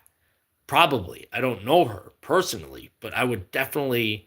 Yeah, that's it. They don't want us to know. Electric Fusion's back. I just wanted to pitch this out here because we got active chatters. I'm going to do a doodle stream tomorrow. We're going to doodle tomorrow starting at 8 p.m. Pacific. So those are the ones that people usually like. This is just me reading... this is just me reading Wikipedia, but it is fun. I'm enjoying myself, and I hope you guys are too. And if you are, it's so totally chill if you want to stick around. And if you don't want to stick around, that is okay too, because I'm just reading Wikipedia. But we are trying to get to the bottom of this son of a gun Grimace and figure out why they were chopping him up and turning them into freaking milkshakes on his own birthday. Sounds kind of psychotic to me. Kind of messed up to be chopping him up on his own birthday, squeezing and juicing him into freaking milkshakes. By the way, I never got one. Went to one McDonald's during that period of time to get one for my nephew, and they didn't have any. For Grimace's freaking birthday, they did not have any. Gosh dang it. Oh, I see. Do you think it's kind of like the Winnie the Pooh characters, where they all represent sort of like a piece of the Ronald McDonald psyche? That's crazy. Holy cow. Tastes like Fruity Pebbles? Oh, damn, I liked Fruity Pebbles too. I could eat the hell out of that. They need to bring that back. McRib is back, baby. We're having McRib, and we're eating Grimace Shake. Hamburglar redirects here. That's cool. Oh my God, guys. Hamburglar redirects here if you're looking for the Hamburglar. If you're looking for the ice hockey player named Hamburglar, just click on Andrew Hammond, the Hamburglar. Guys, there's a Canadian professional ice hockey player that they call the Hamburglar. Insane. Never, Aaron, never. But I could.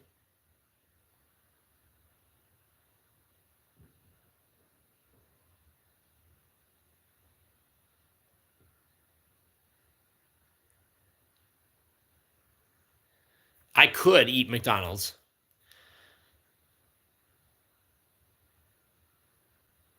Andrew's going hard, hard. Yeah, that's right. He's a Hamburglar. Okay, so Ronald McDonald is the primary cultural icon and official mascot of McDonald's. He is a clown with red hair and big red smile who wears a yellow jumpsuit and red shoes, but also is like, are these guys drugs? Yeah, Ronald McDonald might be schizophrenic. Dude, McRib is everything's Grimace meat. All McDonald's is Grimace. We've stumbled upon something very, very, very dark and disgusting. Never go back. I'm never going back. He does look like a chicken nugget, though. So he does look like the shape of a chicken nugget, and that is disturbing as well, because why the hell do they look like that? Meat Canyon. Oh, I think I know what you're talking about. Hamburglar. The Hamburglar Touch commercial and the wacky adventures of Ronald McDonald. A pint-sized burglar. Are they calling him short? Is he short? Is he noticeably short? Electric Fusion, we stumbled on this. We just started reading Wikipedia articles, and we actually just got this. We just got onto this. We started with random stuff, and then we got trolled a little bit for a moment there. It was fun. We reconciled our differences. It was great. But now we somehow stumbled on here. We kind of came here from Chuck E. Cheese, if I remember correctly. Then we started talking about Chuck Coin. We were trying to get on the Bitcoin Chuck E. Cheese bandwagon. The crafty old Hamburglar, he was often referred to in his first commercial appearances as the crafty old Hamburglar. At least one ad promoting McDonald's breakfast menu as the lone jogger, wearing a white t-shirt displaying the name on the front.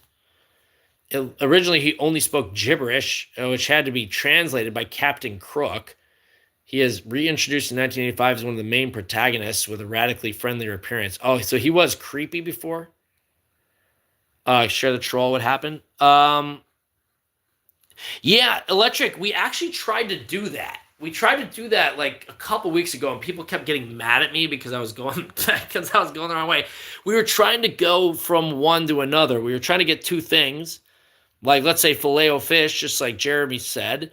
We were trying to go from Filet-O-Fish to like Empire State Building or something like that. We were trying that.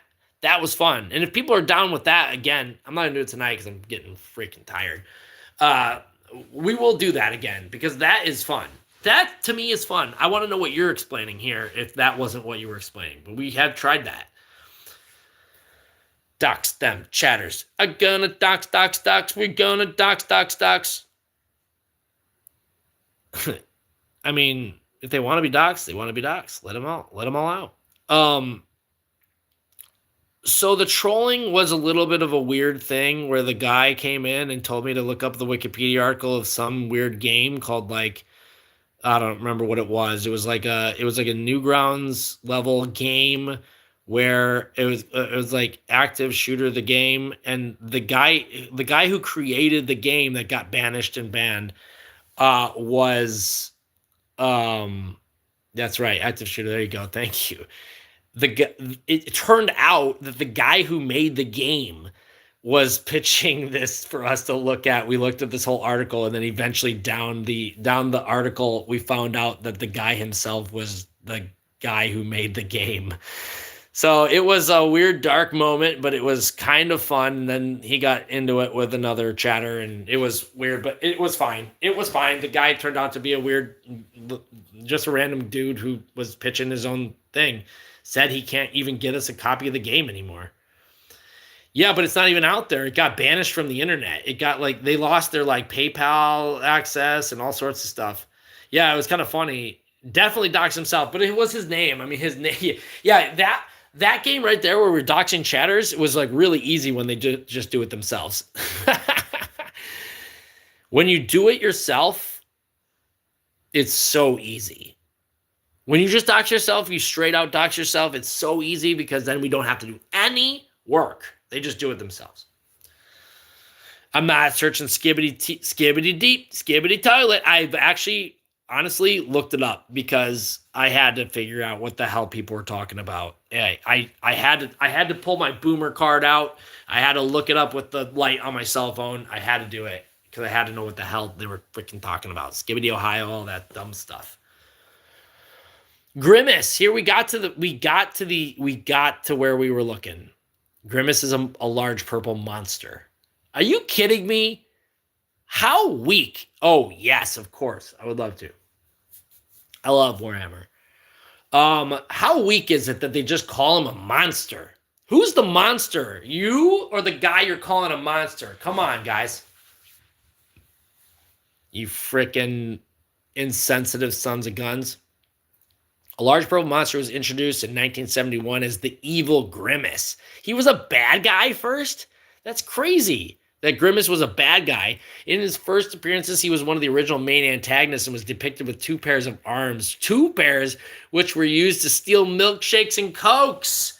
Y'all, he was kidnapping Cokes and milkshakes. We have Hamburglar. Dude, no wonder, like, yo, what is going on? Why is everyone robbing this poor Ronald McDonald of all his McDonald's food?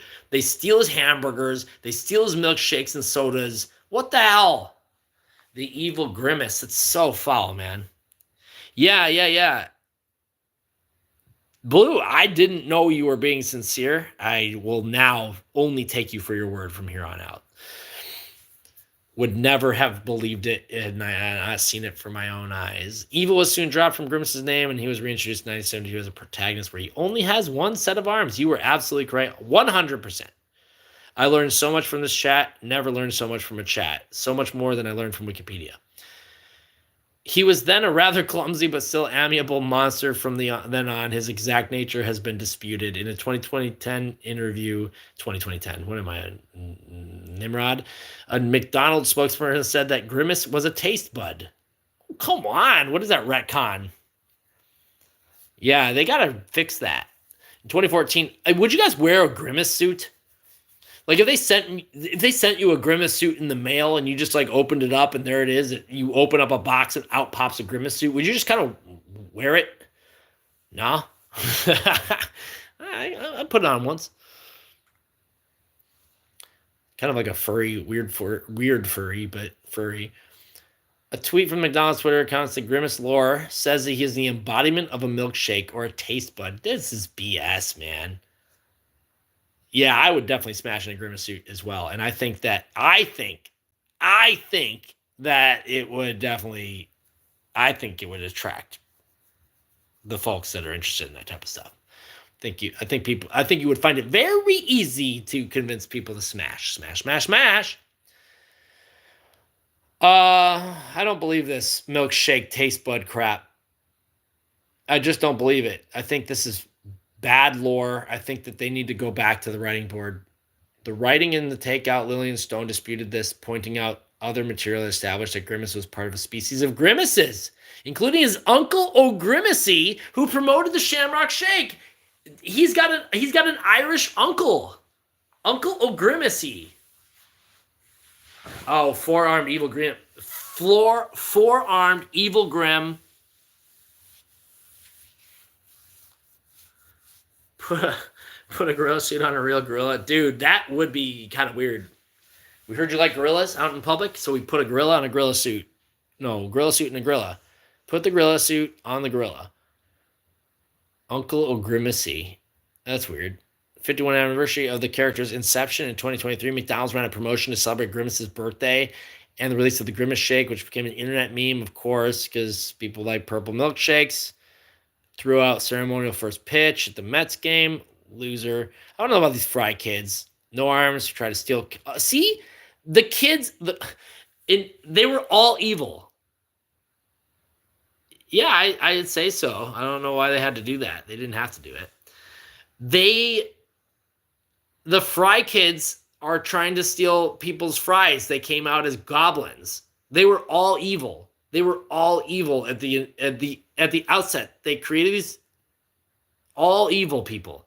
Why'd they do this? What in the hell? Fry Kids stealing French fries. What else? The McRib kid steals McRibs. What is going on? Happy Meal Gang. Uncle O'Grimacy. Man, these people were all on drugs, okay? No doubt about it. Not judging. I'm just saying they were. You got to put it. Hey, put some respect. Okay, we're looking at Warhammer. I just don't like that these were all. I don't know. I would love to see. Oh man, they got sued because of Mayor McCheese.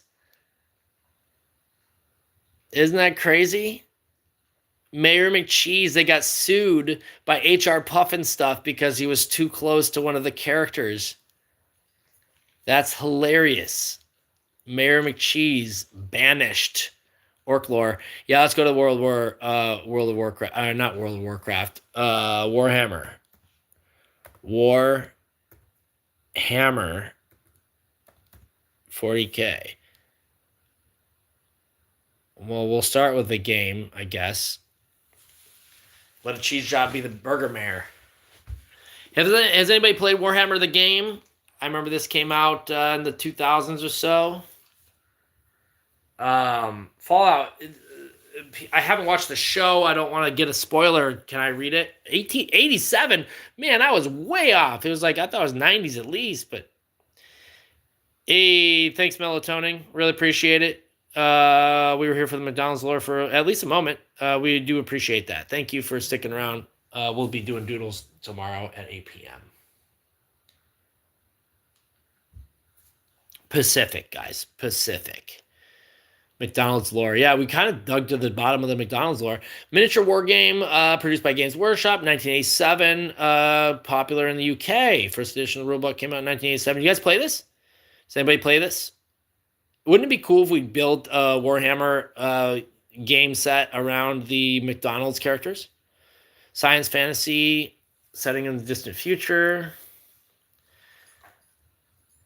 Yeah, we about to learn about 40,000. It's set in the distant future. You play with miniature models, warriors, and fighting vehicles. The playing area is a tabletop model of battlefield comprising models of buildings, hills, trees, and other terrain features. Oh, God. Was he voiced by Ryan Reynolds? Hostile. Okay, here we go. Stagnant human civilization is beset by hostile aliens and supernatural creatures. The models in the game are a mixture of humans, aliens, and supernatural monsters wielding futuristic weaponry and supernatural powers. The fictional setting of the game has been developed through a large body of novels published by Black Library. Warhammer 40,000 was initially conceived as a science fiction counterpart to Warhammer Fantasy Battle, a medieval fantasy war game also produced by Games Workshop, with which 40,000 shares a number of tropes and concepts despite not being set in the same universe. That's confusing. Yeah, I think we should build a Warhammer set with McDonald's characters.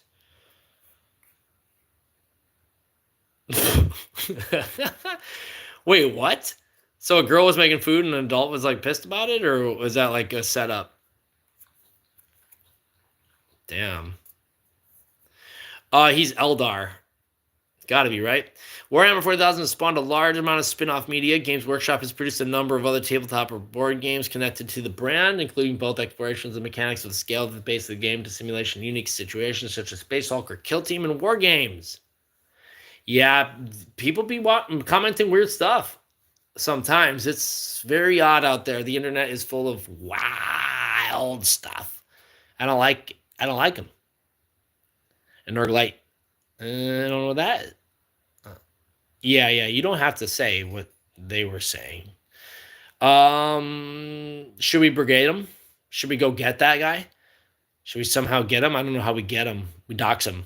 We dox him and we put him in a Wikipedia article. We set up on in our Wikipedia article, we not only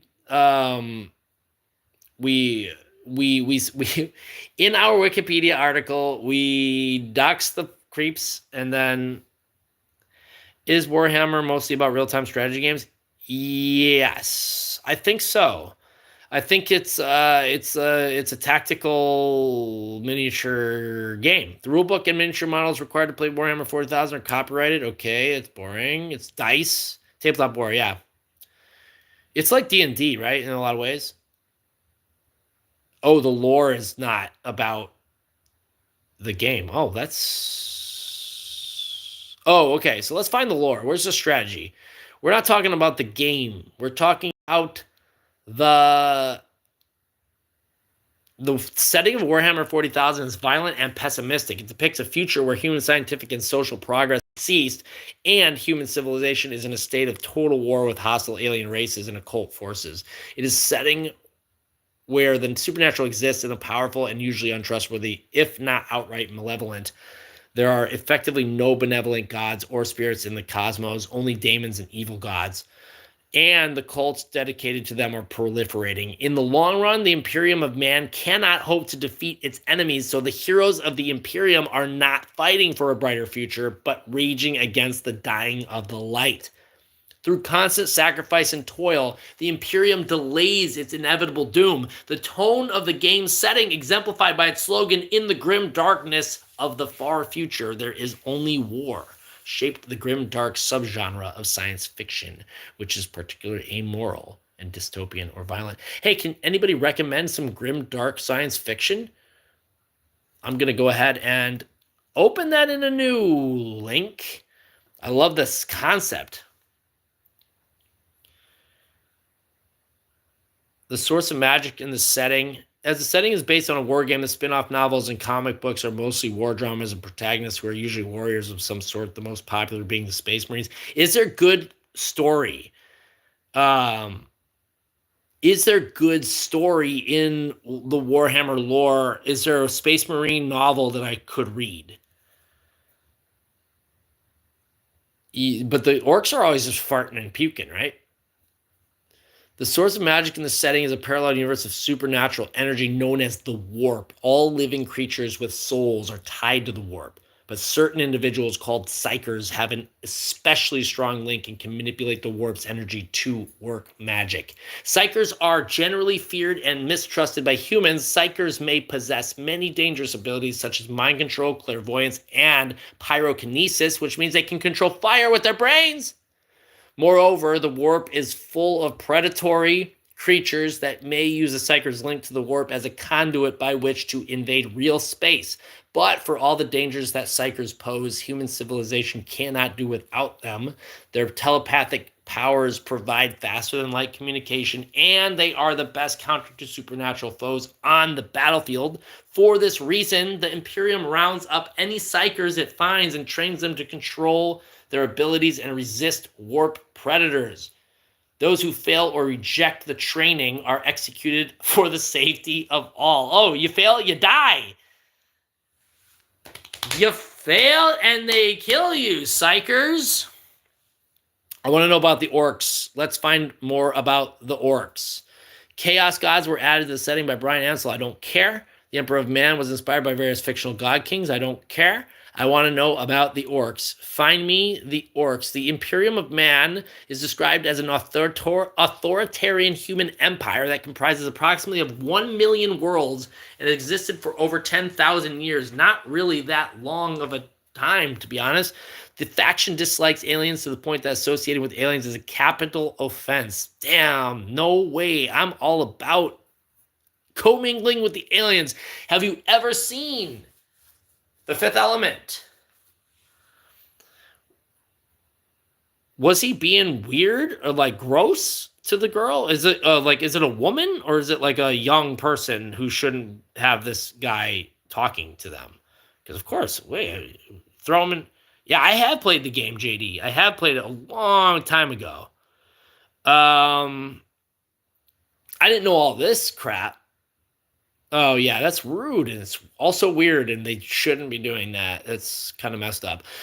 Of all the factions, the Empyrean has the largest catalog of models, which gives Empyrean. Oh, that's the play. That's still. I want to find the orcs. Give me the orc. Ooh, Necrons. I want to know about these guys. Ancient race of skeleton-like androids. Hell yeah, dude. We're Necrons, y'all. We are going to be Necrons. In this chat, we Necrons. That's what we are. We're undead, ancient race, skeleton-like androids. Millions of years ago, they were flesh and blood beings, but then they transferred their minds into android bodies. Hell yeah, all hail Lord Elon Musk. Put the machines in our bodies and then put our bodies in the machines, thereby achieving immortality. However, the transference process was flawed, of course. We don't know everything, and we're going to mess it up, as they all lost their souls. Oh, no. And all but the highest ranking ones became mindless as well. Damn, that sucks. I'm so sorry, Necrons. We didn't mean to get up. We didn't mean to give up our brains and our souls at the same time. We just thought it would lead to immortality. They are waking up from millions of years of hibernation in underground vaults on planets across the galaxy and seek to rebuild their old empire. But why do they care? They have no brains or souls. They shouldn't want anything, to be honest. Necron's designs evoke ancient Egyptian in the design, although they are not based on the Tomb Kings of Warhammer Fantasy. Alderi, I want to know about orcs. There we go. Now we're talking. Come on, boys. We got orcs, green-skinned aliens based on the traditional orcs of high fantasy fiction. Orcs are a comical species possessing crude personalities, wielding ramshackle weaponry, and speaking with Cockney accents. All right, we're orcs. Their culture revolves around the war for the sake of it. Unlike other races, which generally only go to war when it is in their interests, the orcs recklessly start unnecessary conflicts for the pleasure of a good fight. That is us, guys. That is us. Dude. We are orcs. We love these guys. They stink. They fight for no reason. We're literally talking about going to some guy's channel and doxing him because we're just big orc boys. Look at that guy. We're orc boys. We're going after guys. I don't know anything about doxing people, by the way. I don't know anything about this stuff. I have no idea. It's probably illegal. Go ahead and call it up to the Supreme Court. Throw me in the slammer.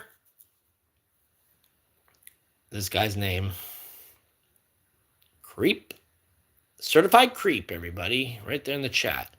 Orcs generate a psychic field that make their ramshackle technology work properly or more effectively. For example, vehicles painted red are faster. Oh, yeah, that's right. Just because they believe it works, right? Isn't that the orcs mentality? They are able to will things into existence. All their shitty technology doesn't actually work, but they allow it to work because they believe it. I love it. That is absolutely hilarious. Absolutely hilarious. Let's see more about orcs. How do we find more about the story here? History. Here we go. No, that's the game. We're talking about the game. I want to know about the story because I don't know anything about these orc guys, and I kind of like the idea of it. It's cool. It sounds fun. That is the power of the way. We got to be orcs. Oh, we're 3 likes away from 20. You guys know what? The other day we were scrolling through some lives and somebody had 2,400 likes. Are you guys crazy? 2,400 likes. Somebody out there had 2,400 likes. It is insane. A person, she was just like eating tacos or something like that. She just wasn't, I don't know. I don't understand any of this stuff at all, so I'm not going to claim to understand it. But holy cow, she had 2,400 likes. Insanity. She was just sitting. Oh, what are we looking at? Uranium Fever? Is that what we're looking at? What channel am I looking at for the lore vids, guys? Glazed. Like a donut. Oh, hell yeah. Axios, who am I talking about? No, but okay, yeah, but 2,400 likes worth? That's crazy.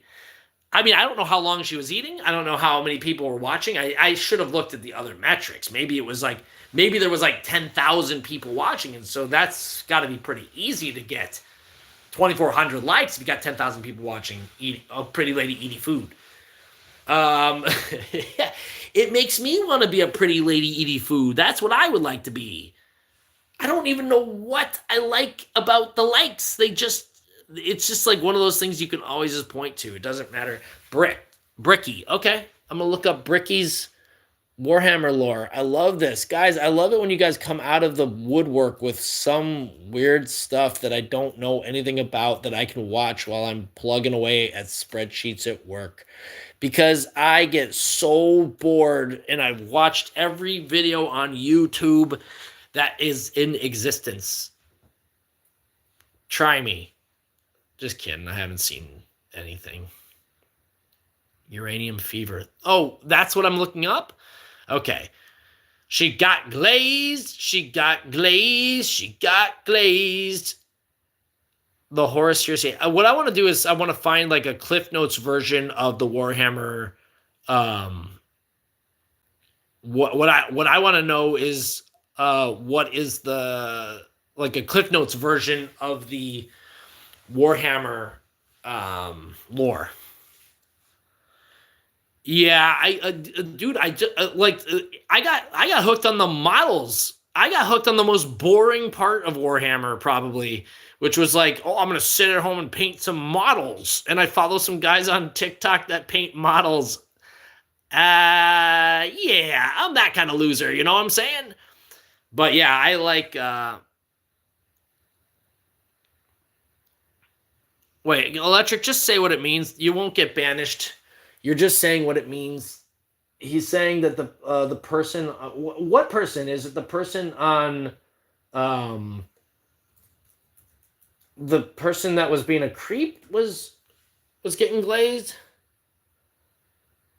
I'm just not sure if I'm following what's going on.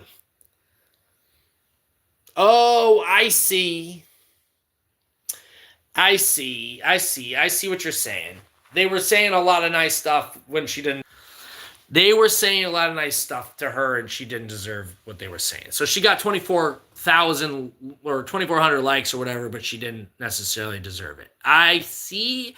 Hey, CJ Doe stuff. Hey guys, I'm gonna go grab some water real quick. I'm gonna be right back. Don't let me. Don't. I don't know what other people do when they have to get up and go get water. I'm just gonna say right now, yo, I'm gonna go ahead and go grab some water, and I'm just gonna go. I'll be right freaking back. You know what I'm saying? After these messages, I'll be right back. Getting some water so that I can breathe.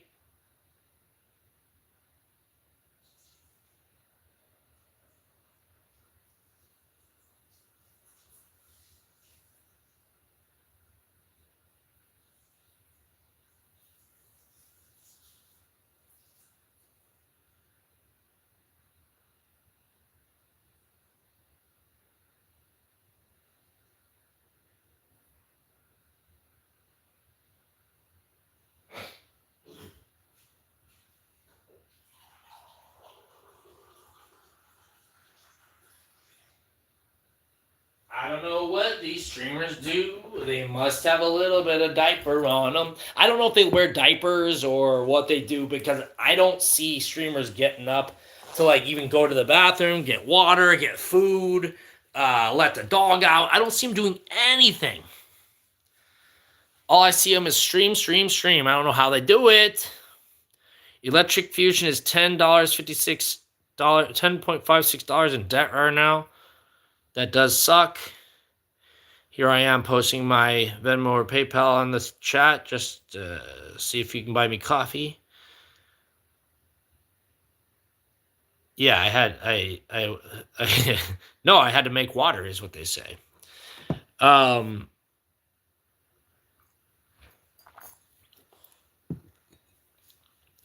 Made by Froggy Toad people called old ones. Froggy Toads made elves and giant orcs with god powers to beat a race of Skynet. This is...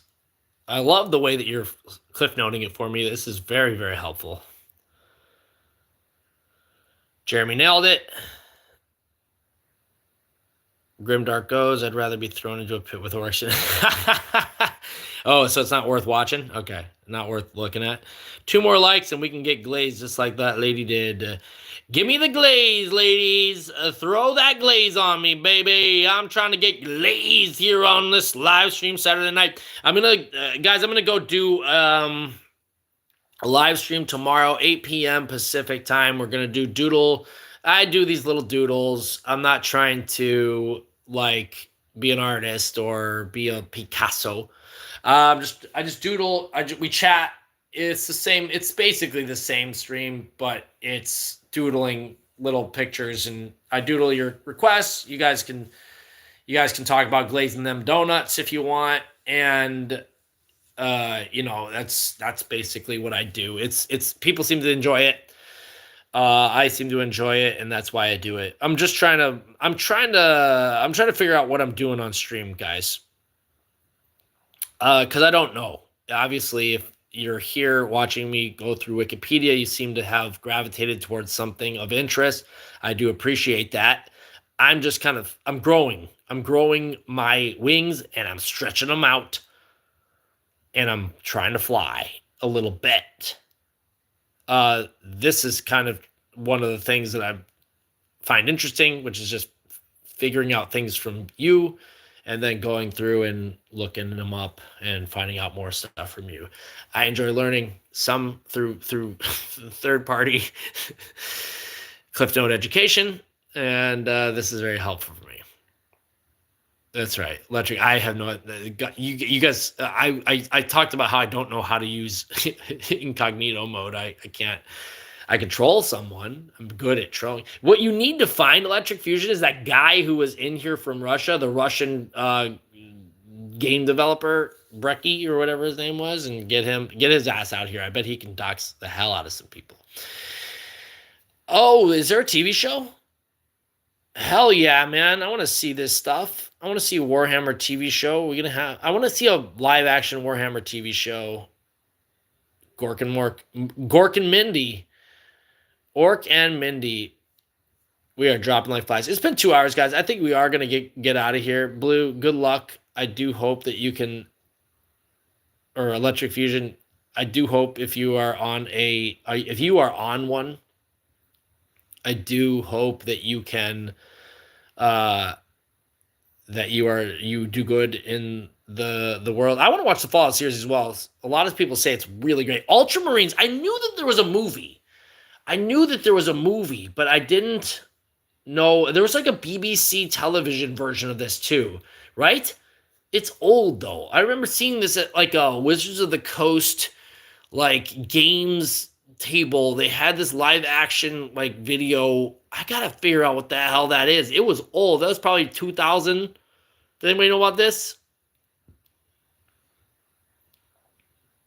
You all know about this? You guys know about this? Like, it's an old school live action, like Space Marine type TV program. You guys know? Does anybody know? This was like back in the late 90s, maybe early 2000s. Warhammer Records? They have a whole record label? Are you kidding me? Yeah, I don't know either. I don't know either. And it's not in here, so it must not be something of interest. I mean, 2010 is way later than I would have even anticipated that. Yeah, but and it also wasn't very popular, so it wasn't like it was out there. It might be on YouTube somewhere. I think if you look up like Space Marine live action, you will see something out there, and there is like some Space Marine action. 2 more likes on this stream, we get 20, and that's all we have to. Then we say goodnight. Anybody out there who is just sitting there watching, just go ahead and like this stream. I'll tell you about the stream we're gonna do tomorrow. We do some doodling. You don't have to watch the former streams. You could just look at what I'm looking at, what I'm talking about. We do some doodling. We just scribble and draw. We take requests. We hang out. We have a good time. I talk about trying to get 4,000 hours worth of watch time. And I tell people like the stream, and then we go sicko mode. That's what we do. It's pretty late here. I'm gonna get going here. 7 hours of brain rot. That's exactly what we do. That is what we do.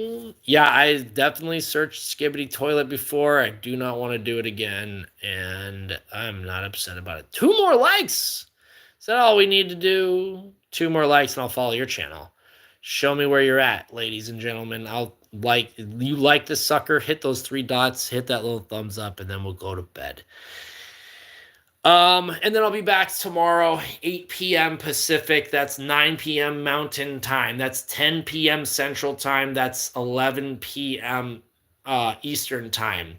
Now, some people may ask, why are you going to stream so late? That's because that's when people seem to be active on this dang platform.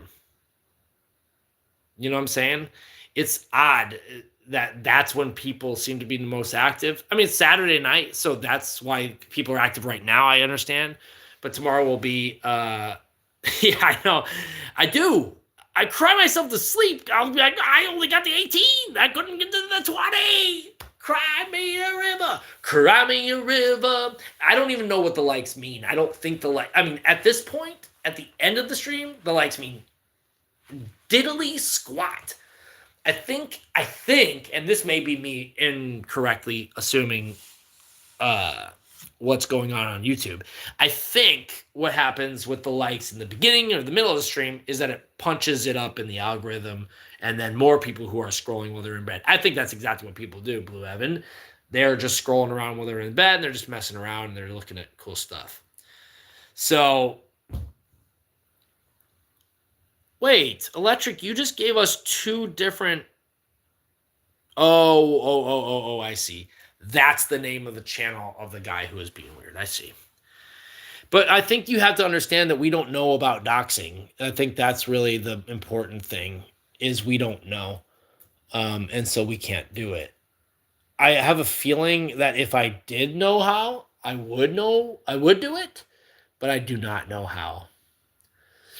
But I think maybe she has like a crew of people that can help her out, you know? I bet she does not. I bet she's not concerned at all about the number of likes that she has at the end of her Wikipedia stream, though. I guarantee it. I'll go report him. I'm not afraid to report his dumbass. Okay.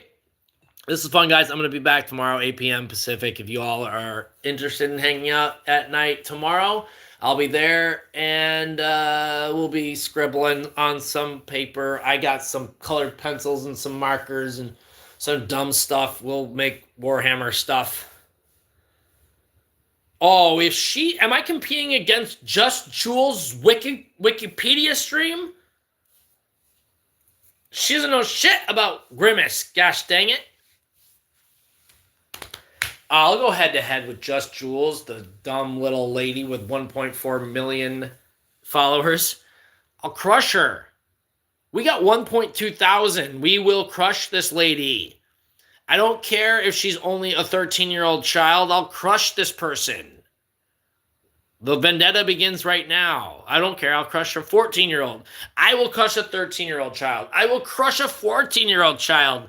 1.4 million, 1.4 schmillion. Me and my 1.2 will go sicko mode, and we will go get this person, hopefully without ever having to interact with her directly. Hopefully I never have to absolutely acknowledge that she exists. And I don't think that she's going to ever care that we are coming at her, but I think that it's kind of cool that we have an enemy. This is great. We've got an enemy. Just Jules, the 1.4 million follower 14-year-old girl who streams. She's coming for my Wikipedia streams. I'm coming for her followers. We're going to get her. We're going to go, and we're never going to give up. We're the orcs. We will take her out. Thank you very much for watching, guys. Really appreciate it. I hope you enjoyed this little thing. If you have any ideas that you want to send me to be like, hey, you know how I can make your thing better? You can email me downinthewell@gmail.com, or you can get in touch on this channel. I'm going to make a channel trailer this week, hopefully, where I'm going to send people to go comment below Just so I can find your channels because I don't go back to the chats. I shouldn't, and I don't. So I'm gonna make like a channel trailer that will encourage people from the lives to go leave a comment so that we can stay in touch. Because if you guys are making stuff, I would definitely um, watch content. Yeah, I will actually do that. Blue Evan, I will figure that out. I'll figure out how to do that. I think that would be fun, and I could probably do it. I don't really care about like I don't care about like ads or anything as long as they just don't shut me down for copyright. I know that they do that for music. They're really particular and pernicious about music. So I don't really want to get into hot water before I even get a chance to breathe out here on this old platform. But I do want to do fun stuff, and I want to continue engaging with you all because you're all stellar folks and you're helping me grow, and that's very important, and I want to help you guys grow as well. So if you guys are making content, please comment on like one of my, you can even go to an old video, it doesn't matter. I just want to remember your usernames so that we can stay in touch. It's not about banana toast things. What? Look at replies. Banana toast things. Okay, I'll look. Electric Fusion, you're having like a real fixation on this person, and I think you're probably doing a good thing, but I don't know if it really matters, to be honest. But thank you for reporting that. Really appreciate it. And again, yeah, I was gonna get out of here. Oh man, look at that. We got 19 likes. Boo yeah! Look at that. But yeah, I think that we're figuring this out together, and I really appreciate you all participating in this kind of conversation we're having. I'm new to this, as you all know, and I am working my dumb ass off. That is correct. I am reading Wikipedia for fun, and we had a blast, but I am signing off now.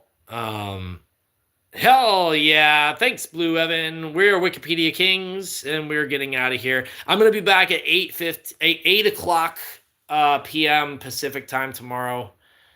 Yeah, he just went first name, last name. Love it. We'll follow. Like, comment, and subscribe. First name, last name. And I will see you all tomorrow. We're doing a doodle stream. It's a lot of fun. I try my best, and I fail sometimes. And sometimes I'm moderately successful to draw the things you want me to draw, and it's fun. We have a good time, and I will see you all later. Yeah, next time. I will. I'm going to stack up some stuff to read, and yeah, glaze me, baby! We're glazing. Hey, guys, we're going down to Wikipedia. We're glazing. As you know, this is getting gross, but we're all about it. Bye-bye, guys. Thanks a lot. Appreciate it. See you all later.